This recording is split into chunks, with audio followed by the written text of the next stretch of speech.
അവൻ ദൈവരൂപത്തിൽ ഇരിക്കെ എന്ന് തുടങ്ങുന്നു. അവൻ ദൈവരൂപത്തിൽ ഇരിക്കെ ദൈവത്തോടുള്ള സമത്വം മുറുകെ പിടിച്ചു കൊള്ളണമെന്ന് വിചാരിക്കാതെ ദാസരൂപമെടുത്തു, മനുഷ്യ സാദൃശ്യത്തിലായി തന്നെത്താൻ ഒഴിച്ച് വേഷത്തിൽ മനുഷ്യനായി വിളങ്ങി തന്നെത്താൻ താഴ്ത്തി മരണത്തോളം, ക്രൂശിലെ മരണത്തോളം തന്നെ അനുസരണമുള്ളവനായി തീർന്നു. അതുകൊണ്ട് ദൈവം അവനെ ഏറ്റവും ഉയർത്തി സകലനാമത്തിനും മേലായ നാമം നൽകി.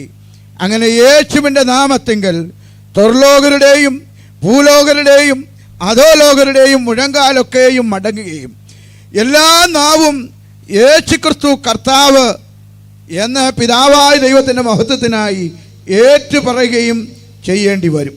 ഈ വാക്യം വായിച്ചപ്പോൾ ഒരാവേശം അകത്ത് തോന്നുന്ന എത്ര പേരുണ്ട്? കണ്ണുകളൊന്ന് അടയ്ക്കാം. ഇന്ന് രാത്രിയിൽ ഈ പരസ്യമായ സ്ഥലത്ത് നിന്നുകൊണ്ട് യേശു കർത്താവ് എന്ന ആ പദം നമ്മുടെ ഉപദേശത്തിൽ ഒട്ടും തനിമ ചോരാതിരിക്കുവാൻ ഇടയ്ക്കൊരു വാക്ക് ഞാനിടും: യേശു മാത്രം കർത്താവ്. അത് ഞാൻ പറയുമ്പോൾ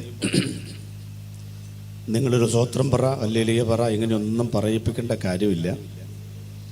യേശുവിൻ്റെ ദൈവത്വം അറിഞ്ഞ് അനുഭവിച്ച 100 കണക്കിന് ആളുകൾ ഈ യോഗത്തിൽ വന്നിരിക്കുന്നുണ്ട്. ജീവൻ പോയാലും പണവിട, അരക്കഴഞ്ച് കോംപ്രമൈസ് ചെയ്യാൻ പറ്റാത്തൊരു വിഷയമാണ് യേശു ഒഴികെ ഞങ്ങൾക്കൊരു കർത്താവില്ല. അതുകൊണ്ട് ഇന്ന് രാത്രിയിൽ ആ കരങ്ങളൊന്ന് ചേർത്തടിച്ച ഒരല്പസമയം നിങ്ങളുടെ അധരത്തിൽ നിന്ന് ഒന്ന് പറയണം: യേശു മാത്രം കർത്താവ്. ഒന്ന് പറഞ്ഞ് കൈയടി നിർത്തരുത്, പറയുന്നതും നിർത്തരുത്. ഒരു കുളത്തിനകത്തോട്ടൊരു കല്ലെടുത്തിടുമ്പോൾ അതിൻ്റെ ഓളങ്ങൾ മീറ്ററുകൾക്കപ്പുറത്തെ കരയിൽ വന്ന് ആർത്തലയ്ക്കുന്നത് പോലെ മാമ്മൂടിൻ്റെ ഒരു 10 കിലോമീറ്റർ ചുറ്റളവിൽ ഇന്ന് രാത്രിയിൽ സകല സഭകളും ചേർന്ന്, സകല ദൈവമക്കളും ചേർന്ന് ഒരുമിച്ച് പറയുകയാണ്: യേശുവാണ് ഞങ്ങളുടെ കർത്താവ്. ഈ നാമത്തിൻ്റെ മുൻപിൽ മുഴങ്കാൽ മടങ്ങുന്ന നാമമാണ്. ഈ ദേശത്ത് വ്യാപരിക്കുന്ന ചില പൈശാചികന്റെ കുടിയിരിപ്പിൻ്റെ ശക്തികൾ പകർന്ന തൈലം പോലെയുള്ള ഈ നാമത്തിൻ്റെ ശക്തി വ്യാപരിക്കുന്ന സമയത്ത് ഇന്ന് രാത്രി യോഗത്തും പ്രാർത്ഥിച്ച് അവസാനിപ്പിക്കുന്നതിന് മുൻപ് കെട്ടുപൊട്ടുന്നത് കണ്ടുകൊണ്ട്, മനസ്സിൽ കണ്ടുകൊണ്ട്, ചില കുടിയിരിപ്പിൻ്റെ ശക്തികൾ അവിടെ നിന്ന് മൂടോടെ പിടിതെറിയപ്പെടുന്നത് കണ്ടുകൊണ്ട് വിശ്വാസത്തോടെ ദൈവത്തിന് സ്തോത്രം ചെയ്തുകൊണ്ട് പറയണം: യേശു മാത്രം കർത്താവ്. ഞങ്ങളുടെ സ്വർഗീയ പിതാവേ, ഇന്ന് രാത്രി വചനം ഞങ്ങൾക്ക് വിഭാഗിച്ചു നൽകണമേ. ഈ ദേശത്തോട് ഞങ്ങളോട് കർത്താവ് സംസാരിക്കണമേ. ഞങ്ങളുടെ പ്രാർത്ഥന കേട്ടതിനായി സ്തോത്രം. കർത്താവായ യേശു ക്രിസ്തുവിന്റെ വിലയേറിയ നാമത്തിൽ തന്നെ ആമേൻ. ഞാനിത് പലയിടത്തും പ്രസംഗിക്കാറുണ്ട്. ഞാനിവിടെ വന്നപ്പോൾ ഇതല്ല മനസ്സിൽ കരുതിയത്. പക്ഷെ ജംഗ്ഷൻ കണ്ടപ്പോഴും ഈ പരസ്യമായ സ്ഥലം കണ്ടപ്പോഴും യേശുക്രിസ്തുവിനെ മാത്രം ഉയർത്തണം എന്നെൻ്റെ മനസ്സ് പറഞ്ഞു. 2-ാമത്തെ നൂറ്റാണ്ട് മുതൽ വീടുകളിൽ ഉള്ള ആരാധനയ്ക്ക് വേണ്ടി വിശ്വാസികൾ ചെല്ലുമ്പോൾ ആരോഹണ അവരോഹണ ക്രമത്തിൽ അവർ മനപ്പാടമായി ഉരുവിട്ടുകൊണ്ട് ചെല്ലുന്ന ഒരു വാചകമാണ് ഫിലിപ്പിലെ 2-ാം അധ്യായത്തിൻ്റെ 6 മുതൽ 11 വരെ. യുവജന മീറ്റിങ്ങുകളിൽ നമ്മുടെ യുവജനങ്ങൾക്ക് യേശുക്രിസ്തുവിൻ്റെ ദൈവത്വം എന്ന വിഷയം പ്രസംഗിക്കുവാൻ കൊടുക്കുമ്പോൾ കുറിവാക്യമായി കൊടുക്കുന്നത് ഈ വേദഭാഗമാണ്. ഇവിടെ യേശുക്രിസ്തു സ്വർഗത്തിൽ നിന്നും ഈ ഭൂമിയിലേക്ക് ഇറങ്ങി വന്ന 7 പടികൾ, 7 സ്റ്റെപ്പുകൾ, അതാണ് 7 സ്റ്റെപ്പുകൾ ഇറങ്ങിയാണ് യേശു ഭൂമിയിലേക്ക് വന്നത്. അത് 3 വാക്യം, 6, 7, 8. അത് കഴിഞ്ഞ് ഇത്രയും യേശു ഇറങ്ങി വന്നതുകൊണ്ട് പിതാവായ ദൈവം യേശുക്രിസ്തുവിനെ ഉയർത്തുന്ന 7 പടികളാണ് അടുത്ത 3 വാക്യം 9, 10, 11. അപ്പം ആരോഹണ അവരോഹണ ക്രമത്തിലാണ്. ഇതിന് വേദശാസ്ത്രത്തിൽ ഒരു പേരുണ്ട്, കെനോട്ടിക് പാസേജ് എന്നാണ് പറയുന്നത്. കെനോട്ടിക് പാസേജ് എന്താണ്? ആ 7 പടികൾ.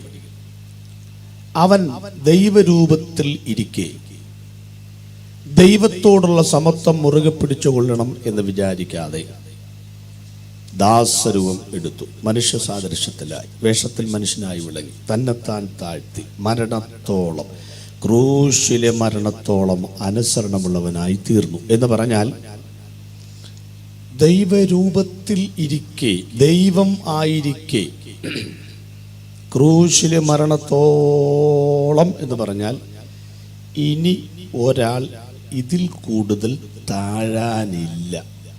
അതാണ്. പലരും താഴും, പക്ഷേ ഇത്ര ഉയരത്തിൽ ഇരുന്ന ഒരാൾ ഇതിൽ കൂടുതൽ ഇനി താഴാനില്ല. അതാണ് അവിടെ 5-ാമത്തെ വാക്യം. ക്രിസ്തുവേശുവിലുള്ള ഭാവം, മലയാളത്തിലെ ആ ട്രാൻസ്ലേഷൻ അത്ര ഭംഗിയല്ല, മൈൻഡ് എന്നാണ്, മനസ്സ്. ക്രിസ്തുവേശുവിൻ്റെ മനസ്സ് നിങ്ങൾക്കുണ്ടാകട്ടെ എന്നാണ്. ഏത് മനസ്സ്?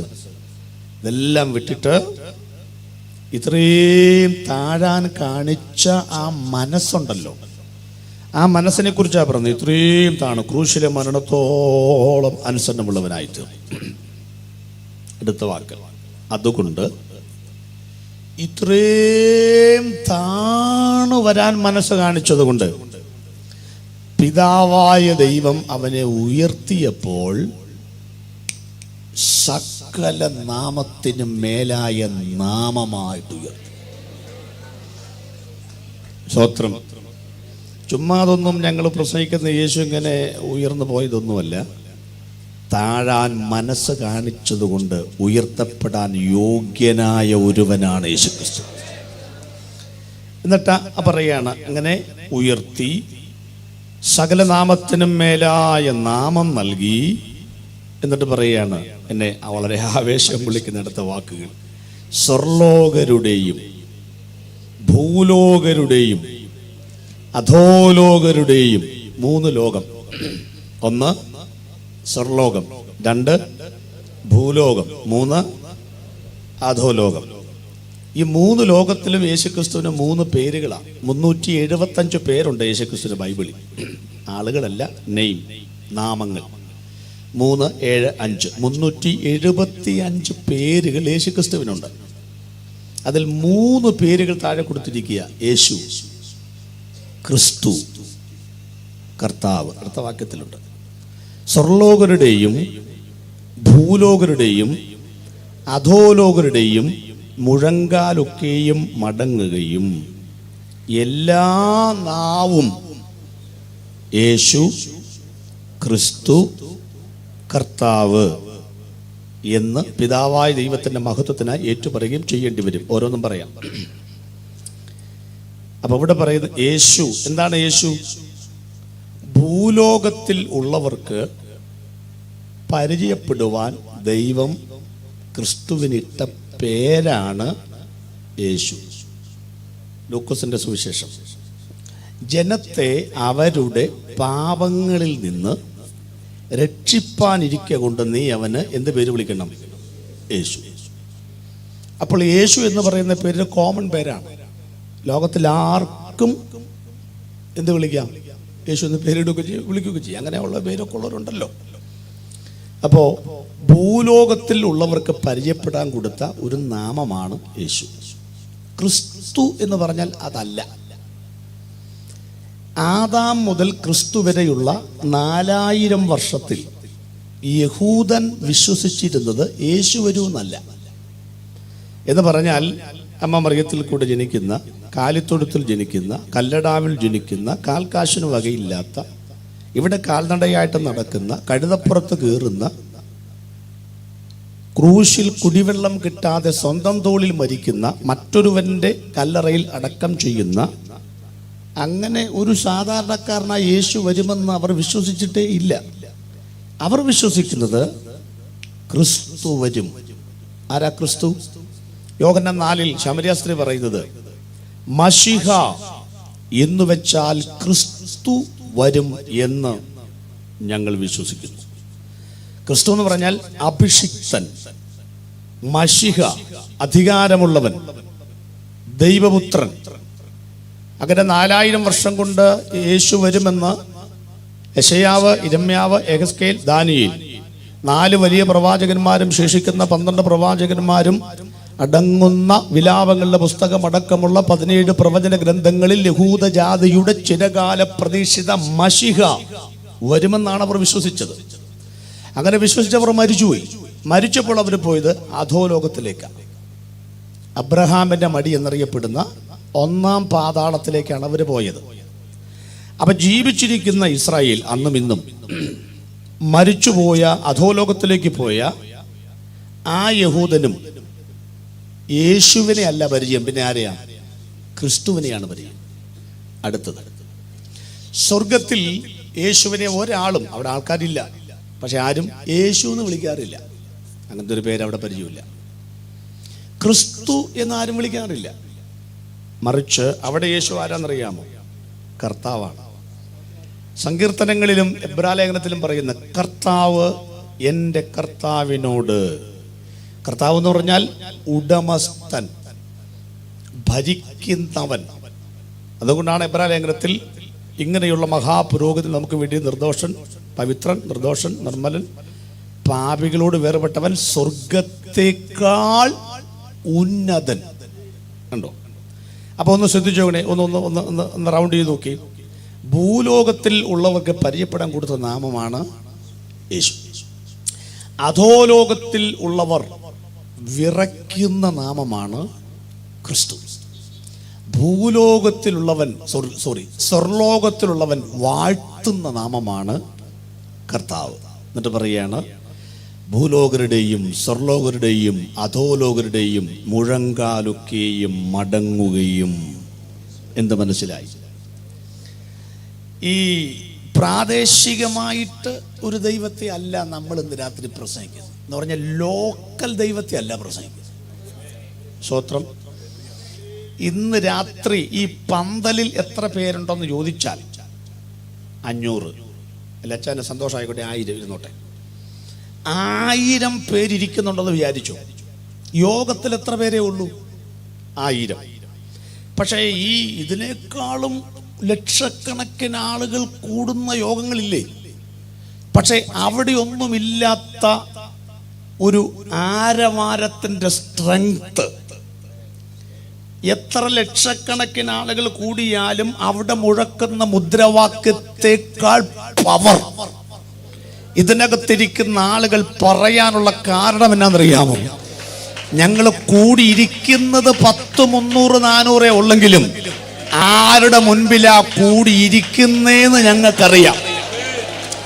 3/4 ചക്രത്തിന്റെ വിലയില്ലാത്ത മരമുട്ടി കൊണ്ട് തീർത്ത് 3, 4 പേർ കൊണ്ടു നടന്ന ഊരു ചുറ്റുന്ന ഒരു മുക്കുപണ്ടങ്ങൾ കൊണ്ട് അണിയിച്ചൊരുക്കി നിർത്തിയിരിക്കുന്ന ഒരു മരമുട്ടിയുടെ മുൻപിലല്ല ഇന്ന് രാത്രി ഇരിക്കുന്നത്. 3 ലോകവും മുഴങ്കാൽ മടക്കുവാൻ യോഗ്യമായ ഒരു നാമമുണ്ടെങ്കിൽ ആ നാമത്തിന്റെ മുൻപിൽ ഇന്ന് രാത്രി ഇരുന്ന് ആർപ്പിട്ടുകൊണ്ട് യേശുവിന്റെ കർത്താവാണെന്ന് പറയുവാൻ അവസരം നൽകിയ ദൈവത്തെ, ഈ വർഷത്തിന്റെ കടശി മാസത്തിൽ ഇന്ന് രാത്രി ഞങ്ങൾ ഒരിക്കൽ കൂടെ ദൈവത്തെ സ്തുതിച്ചു പറയുന്നു. യേശു മാത്രം കർത്താവ്. നിങ്ങൾ ശ്രദ്ധിച്ചു, എല്ലാ നാവും. ഞാൻ എന്നാ പറഞ്ഞാലും കുറച്ച് പേരും മിണ്ടണമെന്നില്ല. 30-40 കോടി നിരീശ്വരന്മാരുണ്ട് ലോകത്തിൽ. അവർ യേശു കർത്താവാണെന്ന് പറയൂ? ചത്ത പറയില്ല. യുക്തിവാദികൾ അത്രയുണ്ട്, അവര് പറയില്ല. ദൈവത്തിന്റെ അസ്തിത്വത്തെ സംശയിക്കുന്ന, കയ്യാലപ്പുറത്ത് തേങ്ങായിരിക്കുന്ന പോലെ അങ്ങോട്ടും ഇങ്ങോട്ടൊക്കെ ചിന്തിക്കുന്ന കുറെ ആളുകളുണ്ട്. ടോട്ടൽ മൊത്തം 150 കോടിയിൽ പരം വരുന്ന ആളുകൾ ദൈവമുണ്ടെന്ന് വിശ്വസിക്കുന്നവരല്ല. ബാക്കി 600 കോടി ആളുകൾ തന്നെ 600 ദൈവത്തെയാണ് വിശ്വസിക്കുന്നത്. പക്ഷെ ഇവിടുത്തെ ആ പദം നിങ്ങൾ ശ്രദ്ധിച്ചു, എല്ലാ. അതെപ്പോഴാ? 2-3 കൊല്ലം മുമ്പ് കേരളത്തിൽ തെരഞ്ഞെടുപ്പ് നടന്നു. അപ്പൊ ഇവിടുത്തെ മുദ്രാവാക്യം ഒരു പുതിയ പ്രത്യേക സ്റ്റൈലായിരുന്നു. തുടരണം ഈ ഭരണം. ഒരു പാർട്ടി അങ്ങനെ ഇവിടെ തുടരാറില്ലല്ലോ. ഇവിടെ 5 വർഷം ഇടത്തോട്ടെങ്കിൽ 5 വർഷം വലത്തോട്ട്. അതുകൊണ്ടാണ് അവർ പറഞ്ഞ ജീവിതത്തിൽ ചരിത്രം സൃഷ്ടിക്കും, ഞങ്ങൾ തുടരണം ഈ ഭരണം. ഒരു പാർട്ടിയുടെ മുദ്രാവാക്യം. അപ്പം അടുത്ത പാർട്ടി ഞങ്ങൾ വരും, എല്ലാം ശരിയാവും. കുഴപ്പമില്ല, നല്ല മുദ്രാവാക്യം. അപ്പം വേറൊരു പാർട്ടി തുടങ്ങണം ഒരക്കൗണ്ട്. കൊള്ളാം.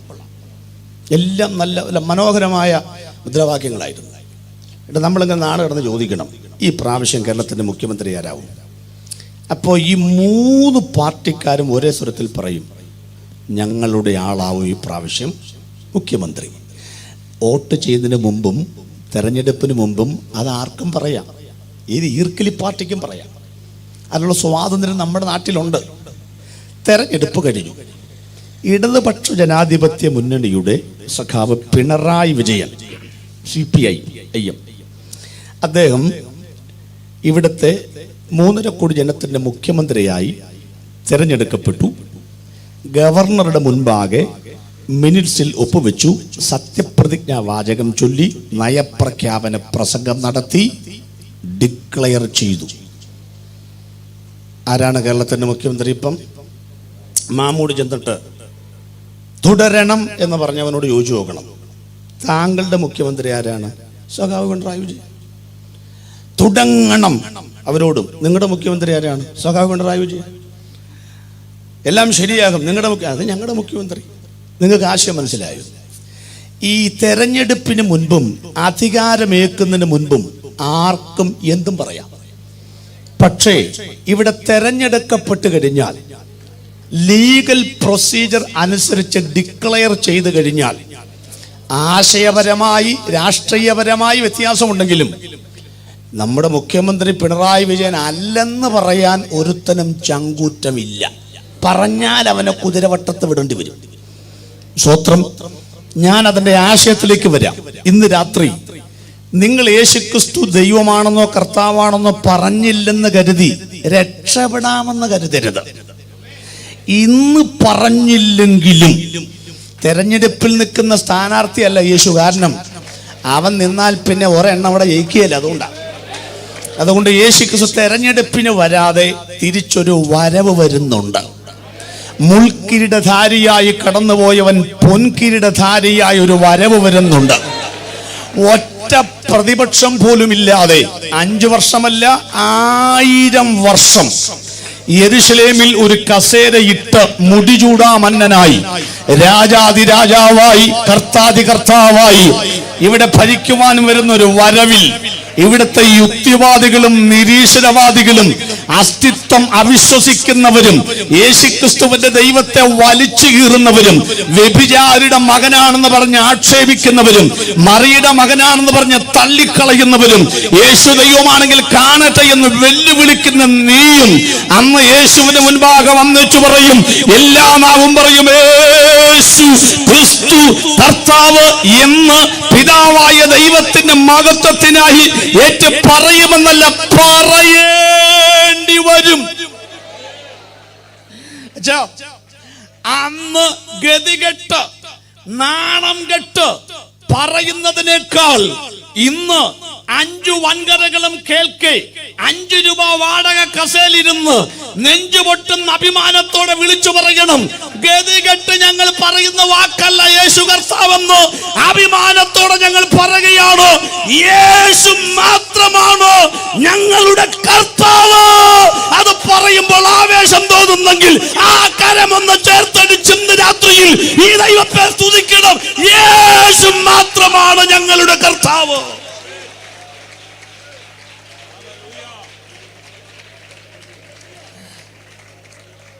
കർത്താവായ യേശുക്രിസ്തുവിന്റെ ജീവിതം 3 ആയിട്ട് തിരിക്കാം.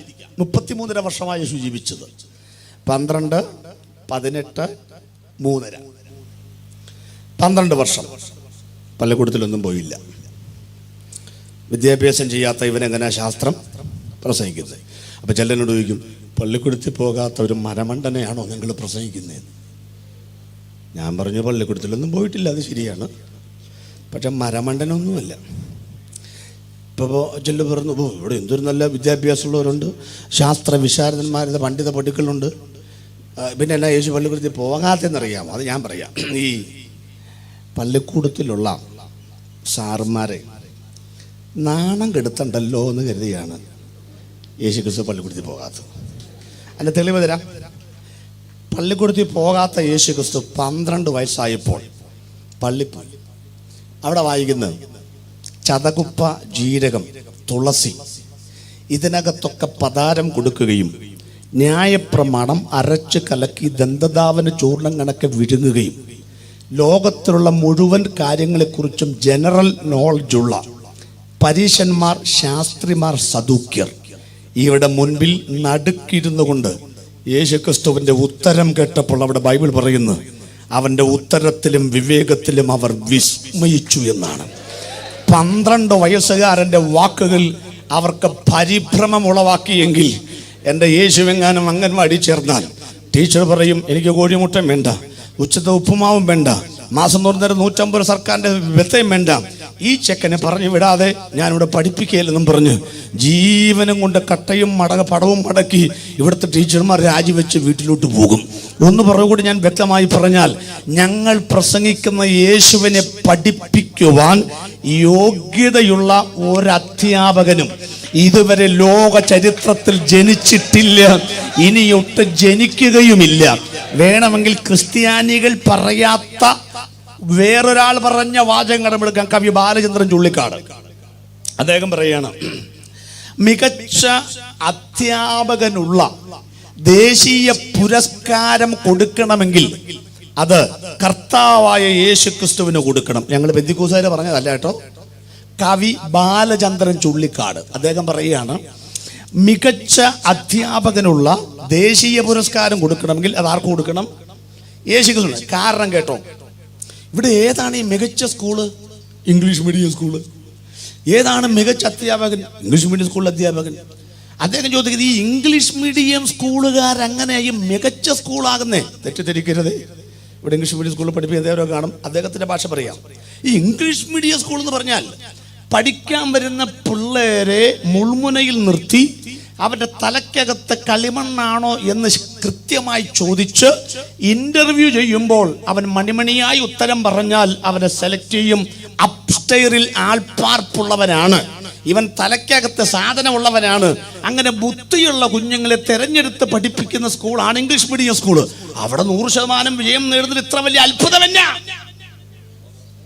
നീ ഇന്റർവ്യൂ ചെയ്യുമ്പം കളിമണ്ണില്ലാത്ത കുറെ പിള്ളേരുണ്ടല്ലോ, ചോദ്യത്തിന് ഉത്തരം പറയാൻ കഴിവില്ലാത്ത പിള്ളേരുണ്ടല്ലോ, ആ പിള്ളേരെ തെരഞ്ഞെടുത്ത് അവർക്ക് വേണ്ടി ഒരു സ്കൂൾ നടത്തി ആ സ്കൂളിന് 100% വിജയം നേടുമ്പോഴാണ് അധ്യാപകൻ വിജയമുള്ളവനായി മാറുന്നത്.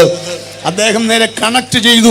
മത്സ്യഗന്ധമുള്ള 12 എണ്ണത്തെ പിടിച്ചെടുത്ത് SSLC വരെ പഠിപ്പിക്കാതെ 3.5 കൊല്ലം കൊണ്ട്, ജീവിതം കൊണ്ട് പഠിപ്പിച്ച 3.5 കൊല്ലം കഴിഞ്ഞപ്പോഴേക്കും പാലസ്തീന്റെ മുക്കുമൂലയും കീഴ്മേൽ മറിക്കത്തക്ക നിലവാരത്തിൽ അവരെ വിദ്യ കൊണ്ട് അഭ്യസ്തരാക്കി നിർത്തുവാൻ യേശുക്രിസ്തുവിന് കഴിയുമെങ്കിൽ ലോകം കണ്ട ഏറ്റവും വലിയ മികച്ച അധ്യാപകന്റെ ദേശീയ പുരസ്കാരം യേശുവിന് കൊടുക്കണം. ബാലചന്ദ്രൻ കവി ചുള്ളിക്കാടിന്റെ വാക്കുകൾ ഓർത്ത് അഭിമാനത്തോടെ ഇന്ന് രാത്രി ഞങ്ങൾ ദൈവത്തെ സ്തുതിക്കുന്നു.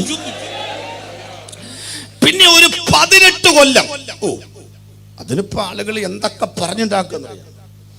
യേശുക്രിസ്തുവിനെ ഈ ദേവാലയത്തിൽ നിന്ന് കാണാതെ പോയി, എന്നിട്ട് കണ്ടു കിട്ടിയിട്ടൊന്നുമില്ല. നേരെ പുള്ളി ഹിമാലയം പർവ്വതം വഴി കാശ്മീരിൽ വന്നു. ഇവിടെ വന്ന് ഈ മുതുകാടിൻ്റെയും സാമ്രാജ്യൻ്റെയും ഒക്കെ പണ്ടത്തെ അപ്പച്ചന്മാരെ പഠിപ്പിച്ച കൺകെട്ടും മന്ത്രവാദവും മാജിക്കും ഒക്കെ പഠിച്ച് 18 കൊല്ലം പഠിച്ചു കഴിഞ്ഞ് ആയുർവേദ മരുന്നും ഇവിടുത്തെ എല്ലാ മരുന്നുകളും പഠിച്ച് 30ാമത്തെ വയസ്സിൽ യേശുക്രിസ്തു തിരിച്ച് യെരുശലേമിലെത്തി. 3.5 കൊല്ലം പിന്നെ നടത്തിയ കൺകെട്ടും മാജിക്കും ഇവിടുന്ന് പഠിച്ചതാണ്, ഇവിടുന്ന് ഇന്ത്യയിൽ നിന്ന് പഠിച്ചതാണ്. യേശുക്രിസ്തു ക്രൂശിൽ മരിച്ചിട്ടേ ഇല്ല, മയങ്ങിയേ ഉള്ളൂ.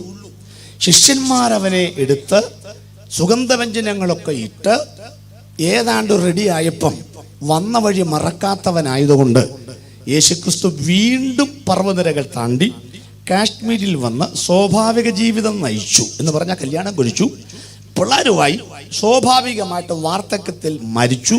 അങ്ങനെയുടെ കല്ലറ അവിടെയുണ്ട്. ഇതാണ് കുറേ ആളുകൾ യേശുവിനെ കുറിച്ച് പറഞ്ഞ് പിടിപ്പിച്ചു വെച്ചിരിക്കുന്ന കഥ. 12 ഞാൻ വിട്ടു, 18. ഞാനൊരു കാര്യം പറയാം. ഈ യേശുക്രിസ്തുവിനെതിരായി ഉയർന്നിട്ടുള്ള ആരോപണങ്ങൾ പോലെ ഇന്ന് വരെ ഒരാൾക്കുമെതിരെ ഉയർന്നിട്ടില്ല. പക്ഷെ യേശുക്രിസ്തുവിൻ്റെ പ്രത്യേകത അറിയാമോ? യേശുക്രിസ്തുവിനെ നിങ്ങൾ എന്തൊക്കെ പറഞ്ഞാലും ഞങ്ങൾ യേശുക്രിസ്തുവിനെ സംരക്ഷിക്കാൻ തെരുവിൽ ഇറങ്ങത്തുമില്ല. സ്വത്രം. എന്നാ കാര്യം എന്നറിയാമോ? അവൻ്റെ കാര്യം നോക്കാൻ അറിയാമെന്ന്. യേശുവിനെ ഞങ്ങൾ രക്ഷിക്കേണ്ട കാര്യമൊന്നുമില്ലെന്ന്, ഞങ്ങളെ യേശു രക്ഷിക്കുന്ന ദൈവമാണെന്ന്. യേശുവിനെതിരെ ആര് എന്നൊക്കെ പറഞ്ഞാലും ഞങ്ങൾ ആരും വെറുക്കത്തില്ല. ഞങ്ങൾ ഹർത്താൽ നടത്തിയില്ല, ഞങ്ങൾ ട്രെയിൻ തടയുകയില്ല, ഞങ്ങൾ സമരം ചെയ്യല, ഒന്നും ചെയ്യത്തില്ല. സ്വത്രം. ശ്രദ്ധിച്ചോളൂ. എന്നിട്ട് ഈ യേശു 18 കൊല്ലം ഇവിടെ ആയിരുന്നു. ആര് പറഞ്ഞു? യേശുവിനെ 30-ാമത്തെ വയസ്സിൽ ആളുകൾ വിളിക്കുന്ന പേര് കേട്ടോ? ഈ 18 കൊല്ലം ഇന്ത്യയിലായിരുന്നെങ്കിൽ എന്തോ വിളിക്കണം? മാമൂടെന്ന് ഒരുത്തൻ ബഹ്റിൽ പോയേക്ക, ദുബായിൽ പോയേക്ക. അവനെ 10-20 കൊല്ലമായിട്ട് കാണാനില്ല.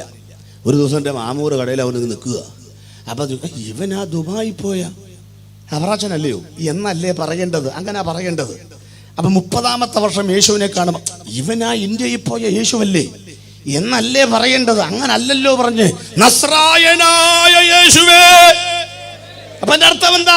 അവൻ നസ്രത്തിൽ വന്ന് അമ്മയപ്പന്മാർക്ക് കീഴടങ്ങി അവിടെ ഉണ്ടായിരുന്നു എന്നല്ലേ അതിനർത്ഥം?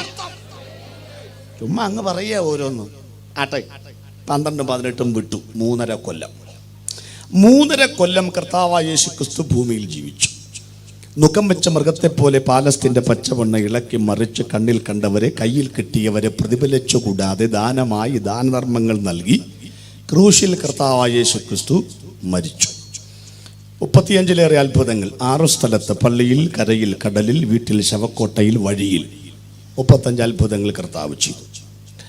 ഈ 3.5 കൊല്ലത്തെ ശുശ്രൂഷ കഴിഞ്ഞ് യേശു ക്രിസ്തു പറഞ്ഞു നിവൃത്തിയായി. അതും ഭയങ്കര കാര്യമാണ്. ലോകത്തിൽ 3.5 കൊല്ലം കൊണ്ട് നിവൃത്തിയായി എന്ന് പറഞ്ഞ് മരിച്ച ഒരു യുവാവ് എവിടെയാ ഉള്ളത്? സ്തോത്രം. ഞാൻ ചിന്തിക്കും, ഈ യേശു എങ്ങാനും ഈ ജോർജ് അപ്പച്ചനെ പോലെ ഒരു 60, 70, 80 കൊല്ലമെങ്ങാനും ജീവിച്ചിരുന്നെങ്കിൽ ഭൂലോകം എന്തായനെ? ഇത് ചോക്കണം. എന്താക്കിയനെ? 3.5 കൊല്ലം ജീവിച്ചിട്ട് ആളുകൾ പറയുന്നത് ലോകം അവന്റെ പിന്നാലെ ആയി പോയതാ. അപ്പം ഒരു 10, 40, ഒരു 80 കൊല്ലം ജീവിച്ചിരുന്നെങ്കിലോ? അല്ല, ഞാൻ ചോദിക്കുക, 33.5 കൊല്ലം ജീവിച്ചപ്പോ യേശു എല്ലാം തികച്ചു പോയി, എന്താക്കിയോ ആക്കി. നമ്മളിവിടെ 70, 80 കൊല്ലം ജീവിച്ചിട്ട് എന്താക്കി എന്നും ആലോചിക്കണ്ടേ? എന്താക്കാനാ അല്ലേ? എന്താക്കാനാ ഇനി? അപ്പൊ യേശുവിന് 3.5 കൊല്ലം മതിയെന്നേ. ഇവിടെ അങ്ങനെ ഒത്തിരി കൊല്ലം ജീവിച്ച് ഏതാണ്ടൊക്കെ ചെയ്തോളാമെന്നും പറഞ്ഞിട്ടില്ല. 3.5 കൊല്ലം സംഗതി അവസാനിപ്പിച്ചു. ഈ 3.5 കൊല്ലത്തെ ശുശ്രൂഷയുടെ യേശുക്രിസ്തുവിനോട് ഒത്തിരി പേര് ചോദ്യങ്ങൾ ചോദിച്ചു. യേശു മറുപടി പറഞ്ഞു. പക്ഷേ ആവർത്തിച്ച് ചോദിച്ചൊരു ചോദ്യമുണ്ട്. അതിന് യേശു ഒരിക്കൽ പോലും ക്ലിയറായി മറുപടി പറഞ്ഞിട്ടില്ല. ഏതാണ് ആ ചോദ്യം എന്നറിയാം? നീയാണോ ക്രിസ്തു എന്ന് പറഞ്ഞാൽ യേശുവാണെന്ന് നിങ്ങൾക്ക് മനസ്സിലായി, മനുഷ്യനാണ്. നീയാണോ ദൈവം? നീയാണോ വരാനുള്ളവൻ? എന്ത് ചെയ്താൽ യേശു പറയില്ല ഞാനാ ദൈവം. വേറെ ഏത് ചോദ്യം ചോദിച്ചാലും ഉത്തരം പറയും. ദൈവമാണോ എന്ന് ചോദിച്ചാൽ യേശു വളഞ്ഞ് പുളഞ്ഞ് വാരി പിടിച്ചൊക്കെയാണ് പറയുന്നത്. ഞാൻ നിങ്ങളോട് പറഞ്ഞിട്ടുണ്ട്, ഞാനും പിതാവും ഒന്നാകുന്നു, എന്നെ കണ്ടവൻ ഒറ്റ സ്ഥലത്തും അതെ ഞാനാണ് ക്രിസ്തു എന്ന് യേശു പറഞ്ഞിട്ടില്ല. അതെന്താ പറയാത്തത് എന്ന് നമ്മൾ പിറകെ ചിന്തിക്കും. പക്ഷേ 3.5 കൊല്ലത്തിനിടയിൽ ജനങ്ങൾ കൺഫ്യൂഷനായി. 3 കൂട്ടം ആളുകൾക്ക് യേശുക്രിസ്തു ദൈവമാണെന്ന് മനസ്സിലായി. 3 കൂട്ടർക്ക്, 3 കൂട്ടം ആളുകൾക്ക് യേശുക്രിസ്തു ദൈവമാണെന്ന് പിതാവായ ദൈവം വെളിപ്പെടുത്തി കൊടുത്തു. 3 കൂട്ടം ആളുകൾക്ക് മനസ്സിലായി, വെളിപ്പെട്ടും കിട്ടി. പക്ഷേ ഇടയ്ക്കിടയ്ക്കിടയ്ക്ക് സംശയിച്ചുകൊണ്ടിരുന്നു. ഇപ്പം എത്ര കൂട്ടം ആളുകളായി? പള്ളിക്കൂടത്തിൽ വിട്ടപ്പം കലുങ്കിൻ്റെ അടിയിലും കശുവാങ്ങ പറിക്കാനും പോയി. മുമ്മൂന്ന് അത്രയേ ഉള്ളൂ. 9 കൂട്ടം കാര്യമാണ് എനിക്ക് പ്രസംഗിക്കേണ്ടത്. പക്ഷെ 9 കൂട്ടം കാര്യം പ്രസംഗിച്ചാൽ 9:30 കടന്നു പോകും. ഞാൻ അതുകൊണ്ട് ആദ്യത്തെ 3 കൂട്ടം ആളുകളെ ഒരു ഖണ്ഡികയിൽ ഒതുക്കും. രണ്ടാമത്തെ 3 കൂട്ടം ആളുകളെ ഒരു പാരഗ്രാഫിൽ പറയും. മൂന്നാമത്തെ 3 കൂട്ടത്തെ അടുത്ത സമയം കൊണ്ട് വിശദീകരിക്കും. ആദ്യത്തെ 3 കൂട്ടം ആളുകൾ മനസ്സിലായവർ. യേശുക്രിസ്തു ദൈവമാണെന്ന് ചിലർക്ക് മനസ്സിലായി. ഈ മനസ്സിലായവർക്ക് ഞാൻ ദൈവമാണെന്ന് അവർക്ക് മനസ്സിലായി എന്ന് യേശുവിന് മനസ്സിലായി. അപ്പൊ യേശു അവരോട് പറഞ്ഞു, മനസ്സിലായത് മനസ്സിലിരിക്കട്ടെ, വേറെ ആരോടും എന്ത് ചെയ്യരുത്, പറയരുത്. വേണ്ടോളം പറയരുത്. അതെന്നെ അങ്ങനെ പറയാൻ കാരണം, അത് ഞാൻ ഈ ഭൂമിയിൽ വന്നത് ഞാൻ ദൈവമാണ് എന്ന് പറയാൻ വന്നതല്ല. യോഹന്നാന്റെ സുവിശേഷം 1 ഞാൻ വന്നത് എൻ്റെ പിതാവായ ദൈവത്തെ വെളിപ്പെടുത്തുവാനാണ് വന്നത്. അപ്പൊ യേശുക്രിസ്തു ദൈവമാണെന്ന് എപ്പോൾ പറയും? അത് പറയേണ്ട സമയത്ത് പറയേണ്ടവർ പറയും. സ്തോത്രം. യേശുവിനോട് ഇന്ന് രാത്രി നമ്മളും പറയുകയാണ്, പറയാതിരുന്നത് നന്നായി. കാരണം ഞങ്ങൾക്ക് പറയാനൊരു അവസരം തന്നല്ലോ. യേശു എങ്ങാനും ഞാൻ ദൈവമാണെന്നും പറഞ്ഞ് ഭൂമി കൊണ്ട് നടന്നിരുന്നെങ്കിൽ നമുക്ക് രക്ഷിക്കപ്പെടുത്താൻ ആൾക്കാരുണ്ടാവില്ലായിരുന്നു. യേശു പറയാത്തതിനായി ദൈവത്തിന് അത് പറയാനാണ് നമ്മെ ആക്കി വെച്ചിരിക്കുന്നത്. സ്തോത്രം. ഇന്ന് രാത്രി ഇടയ്ക്ക് ഹല്ലേലി ഒന്നും പറഞ്ഞില്ലെങ്കിലും എന്ത് പറയണം? യേശു മാത്രം കർത്താവ്, യേശു മാത്രം കർത്താവ്. അത് കേൾക്കുമ്പോൾ ഞെട്ടിവിറയ്ക്കുന്ന ചില മേഖലകളുണ്ട്.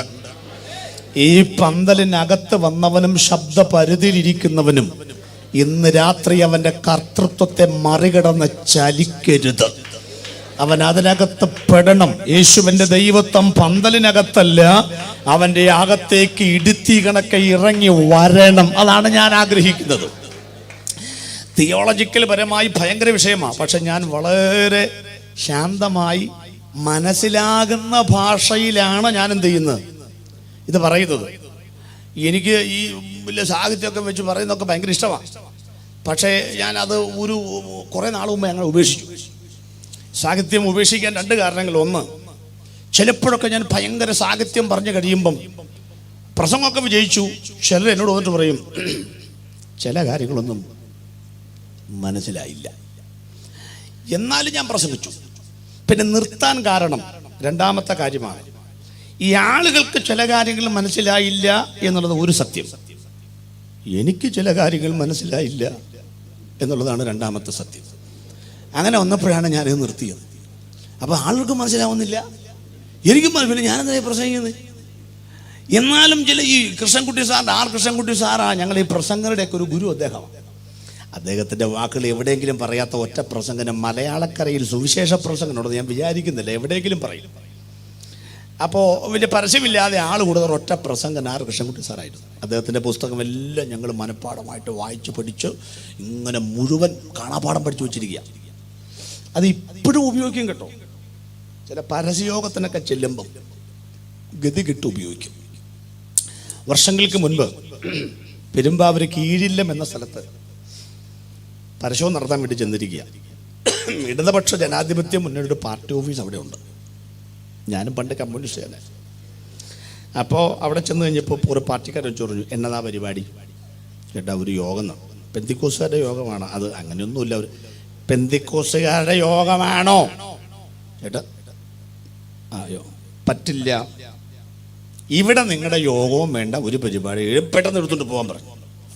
ഞാൻ പറഞ്ഞു, ചേട്ടാ ഒരു യോഗം നടത്തട്ടെ ചേട്ടാ, നിങ്ങൾ എന്തോ ഒരു യോഗങ്ങളൊക്കെ കൂടെ നടത്തുള്ളൂ, ഞങ്ങൾക്കൊരു യോഗം ഇവിടെ യോഗം നടത്താൻ പറ്റില്ലെന്ന്.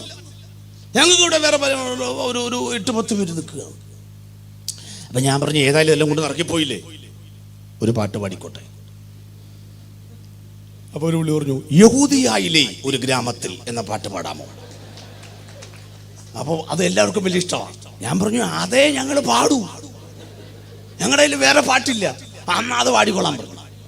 ഒരുത്തനാണ് യേശുദാസിൻ്റെ സൗണ്ടുള്ള ഒരു പയ്യനോട് കൂടെ സംഗതിയൊക്കെ ശരിക്കും മുറുക്കി വെച്ചു പാട്ടം ഇട്ട് കഴിഞ്ഞപ്പോഴത്തേക്ക് അവന്മാരെല്ലാം കൂടെ ഇങ്ങനെ കുറ്റി പിടിയും വലിച്ച് ഇങ്ങനെ ഇതൊക്കെ ഇട്ട് ഇങ്ങനെ കേട്ടോണ്ടിരിക്കുകയാണ്. അപ്പം ഞാൻ പറഞ്ഞു ഒരു പാട്ട് തീരെ നിർത്തി പറഞ്ഞു ഒരെണ്ണം കൂടെ പാടിക്കോട്ടെ. പഴയ യേശുദാസിൻ്റെ പഴയ ഗാനങ്ങളുണ്ടോ?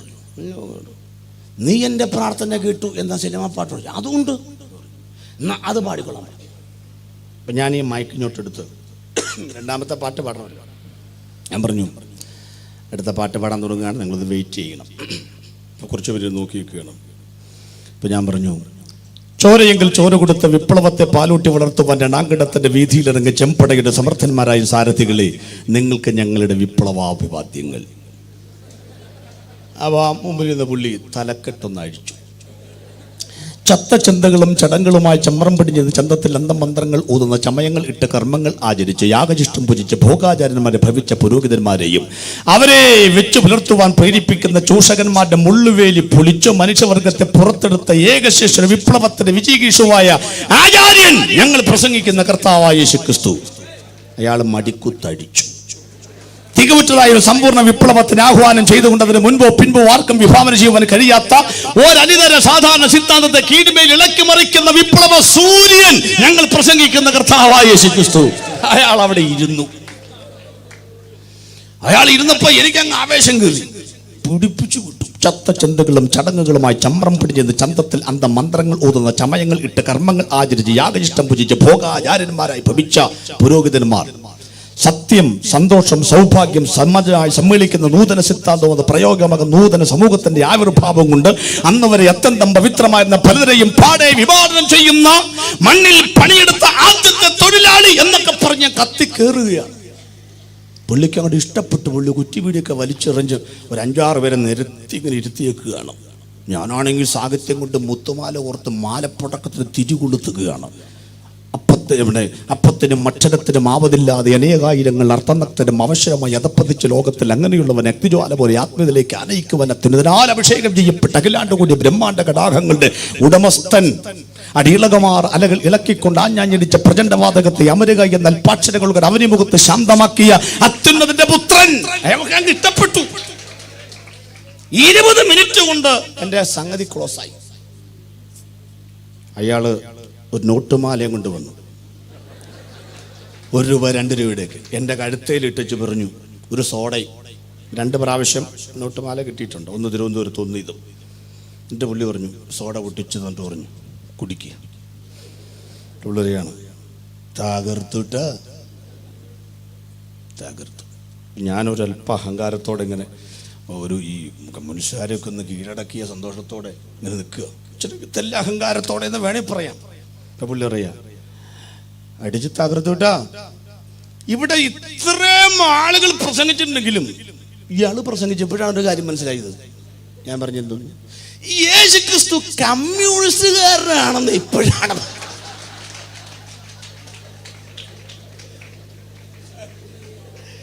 എന്റെ ഈ വാചക കസർത്തല്ല. ഞാനാണെങ്കിൽ വിപ്ലവം, മണ്ണിൽ പണിയെടുത്ത സൂര്യൻ, വിപ്ലവ സൂര്യനും കാലക്കത്തിരവൻ എല്ലാം കമ്മ്യൂണിസ്റ്റ് പാർട്ടിയോട് ബന്ധപ്പെട്ട കാര്യമാണ്. ചോരയെങ്കിൽ ചോര കൊടുത്ത വിപ്ലവത്തെ പാലൂട്ടി വളർത്തുമ്പോൾ യേശുക്രിസ്തു കമ്മ്യൂണിസ്റ്റുകാരനെന്ന് പുള്ളിക്ക് ഇപ്പോഴാണ് മനസ്സിലായത്. അന്ന് നിർത്തിയതാണ് ഞാൻ. അപ്പൊ ഞാനിവിടെ യേശുക്രിസ്തുവിന്റെ ദൈവത്വം ഇങ്ങനെ വാദോരാതെ പ്രസംഗിച്ചിട്ട് കാര്യം മനസ്സിലാകുന്ന ഭാഷയെ പറയുകയാണ്. എൻ്റെ ആഗ്രഹം ഇതാണ്, സൈക്കിൾ പമ്പിൽ നിന്ന് ട്യൂബ് നിറയ്ക്കുന്ന പോലെ 9:30 വരെ ഞാൻ ചാമ്പിക്കൊണ്ടിരിക്കും. യേശു മാത്രം കർത്താവ്, യേശു മാത്രം കർത്താവ്, യേശു മാത്രം കർത്താവ്. എൻ്റെ ഭാഷയുടെ പദം നിങ്ങൾ നോക്കണ്ട. ഇന്ന് രാത്രി ഇതിനകത്ത് യേശുക്രിസ്തുവിന്റെ നാമം പറയുമ്പോൾ നൂറ്റാണ്ടുകൾക്കപ്പുറത്ത് ഹിരോഷിമയിലും നാഗസാക്കിയിലും ഇട്ട ആറ്റം ബോംബിന് ഇന്നും ജനിക്കുന്ന കുഞ്ഞുങ്ങളെ അംഗഹീനരാക്കി ജനിപ്പിക്കുവാനത് ശക്തി വ്യാപരിക്കുന്നെങ്കിൽ യേശുക്രിസ്തുവിന്റെ നാമം ആറ്റം ബോംബിനേക്കാൾ ശക്തിയുള്ളത്. നിങ്ങൾ കാലിത്തൊഴുത്തിൽ ജനിച്ചെന്ന് അവഹേളിച്ച് അരിമത്തക്കര യോസേഫിന്റെ കല്ലറി അടക്കം ചെയ്ത് ഉയർത്തപ്പെട്ട യേശുക്രിസ്തുവിന്റെ നാമം 21 നൂറ്റാണ്ടായി ഇന്ന് രാത്രി മാമൂട്ടിലുള്ള ചില മേഖലകൾ കീഴടക്കുന്ന രാത്രിയായിരിക്കും അവന്റെ നാമത്തിന്റെ പവർ. പോയി ചോദിച്ച ആളുകൾ യേശു ക്രിസ്തുവിന് മനസ്സിലായി ഇവൻ ദൈവം. യേശു പറഞ്ഞു മിണ്ടരുത്. 2-3 കൂട്ടം ആളുകൾ വെളിപ്പെട്ടു. ഈ അന്ത്രയോസിനും പത്രോസിനും പിന്നെ യായിറോസിന്റെ കുടുംബം മറുരൂപമലയിലൊക്കെ വെളിപ്പെട്ട് കിട്ടി. യേശു ക്രിസ്തു ആരാണ്? ക്രിസ്തുവാണ്, ദൈവമാണ്. അവരോടല്ല യേശു പറഞ്ഞു, ഇപ്പം നിങ്ങൾ കണ്ട കാര്യം ആരോടും മിണ്ടരുത്. ഇവിടെ കണ്ടത് പ്രസിദ്ധമാക്കരുത്. എന്നാ കാര്യം? ഞാനൊന്ന് വിശദീകരിച്ചേരാം. യായിറോസിന്റെ കുടുംബത്തിലേക്ക് യേശു ചെല്ലുക.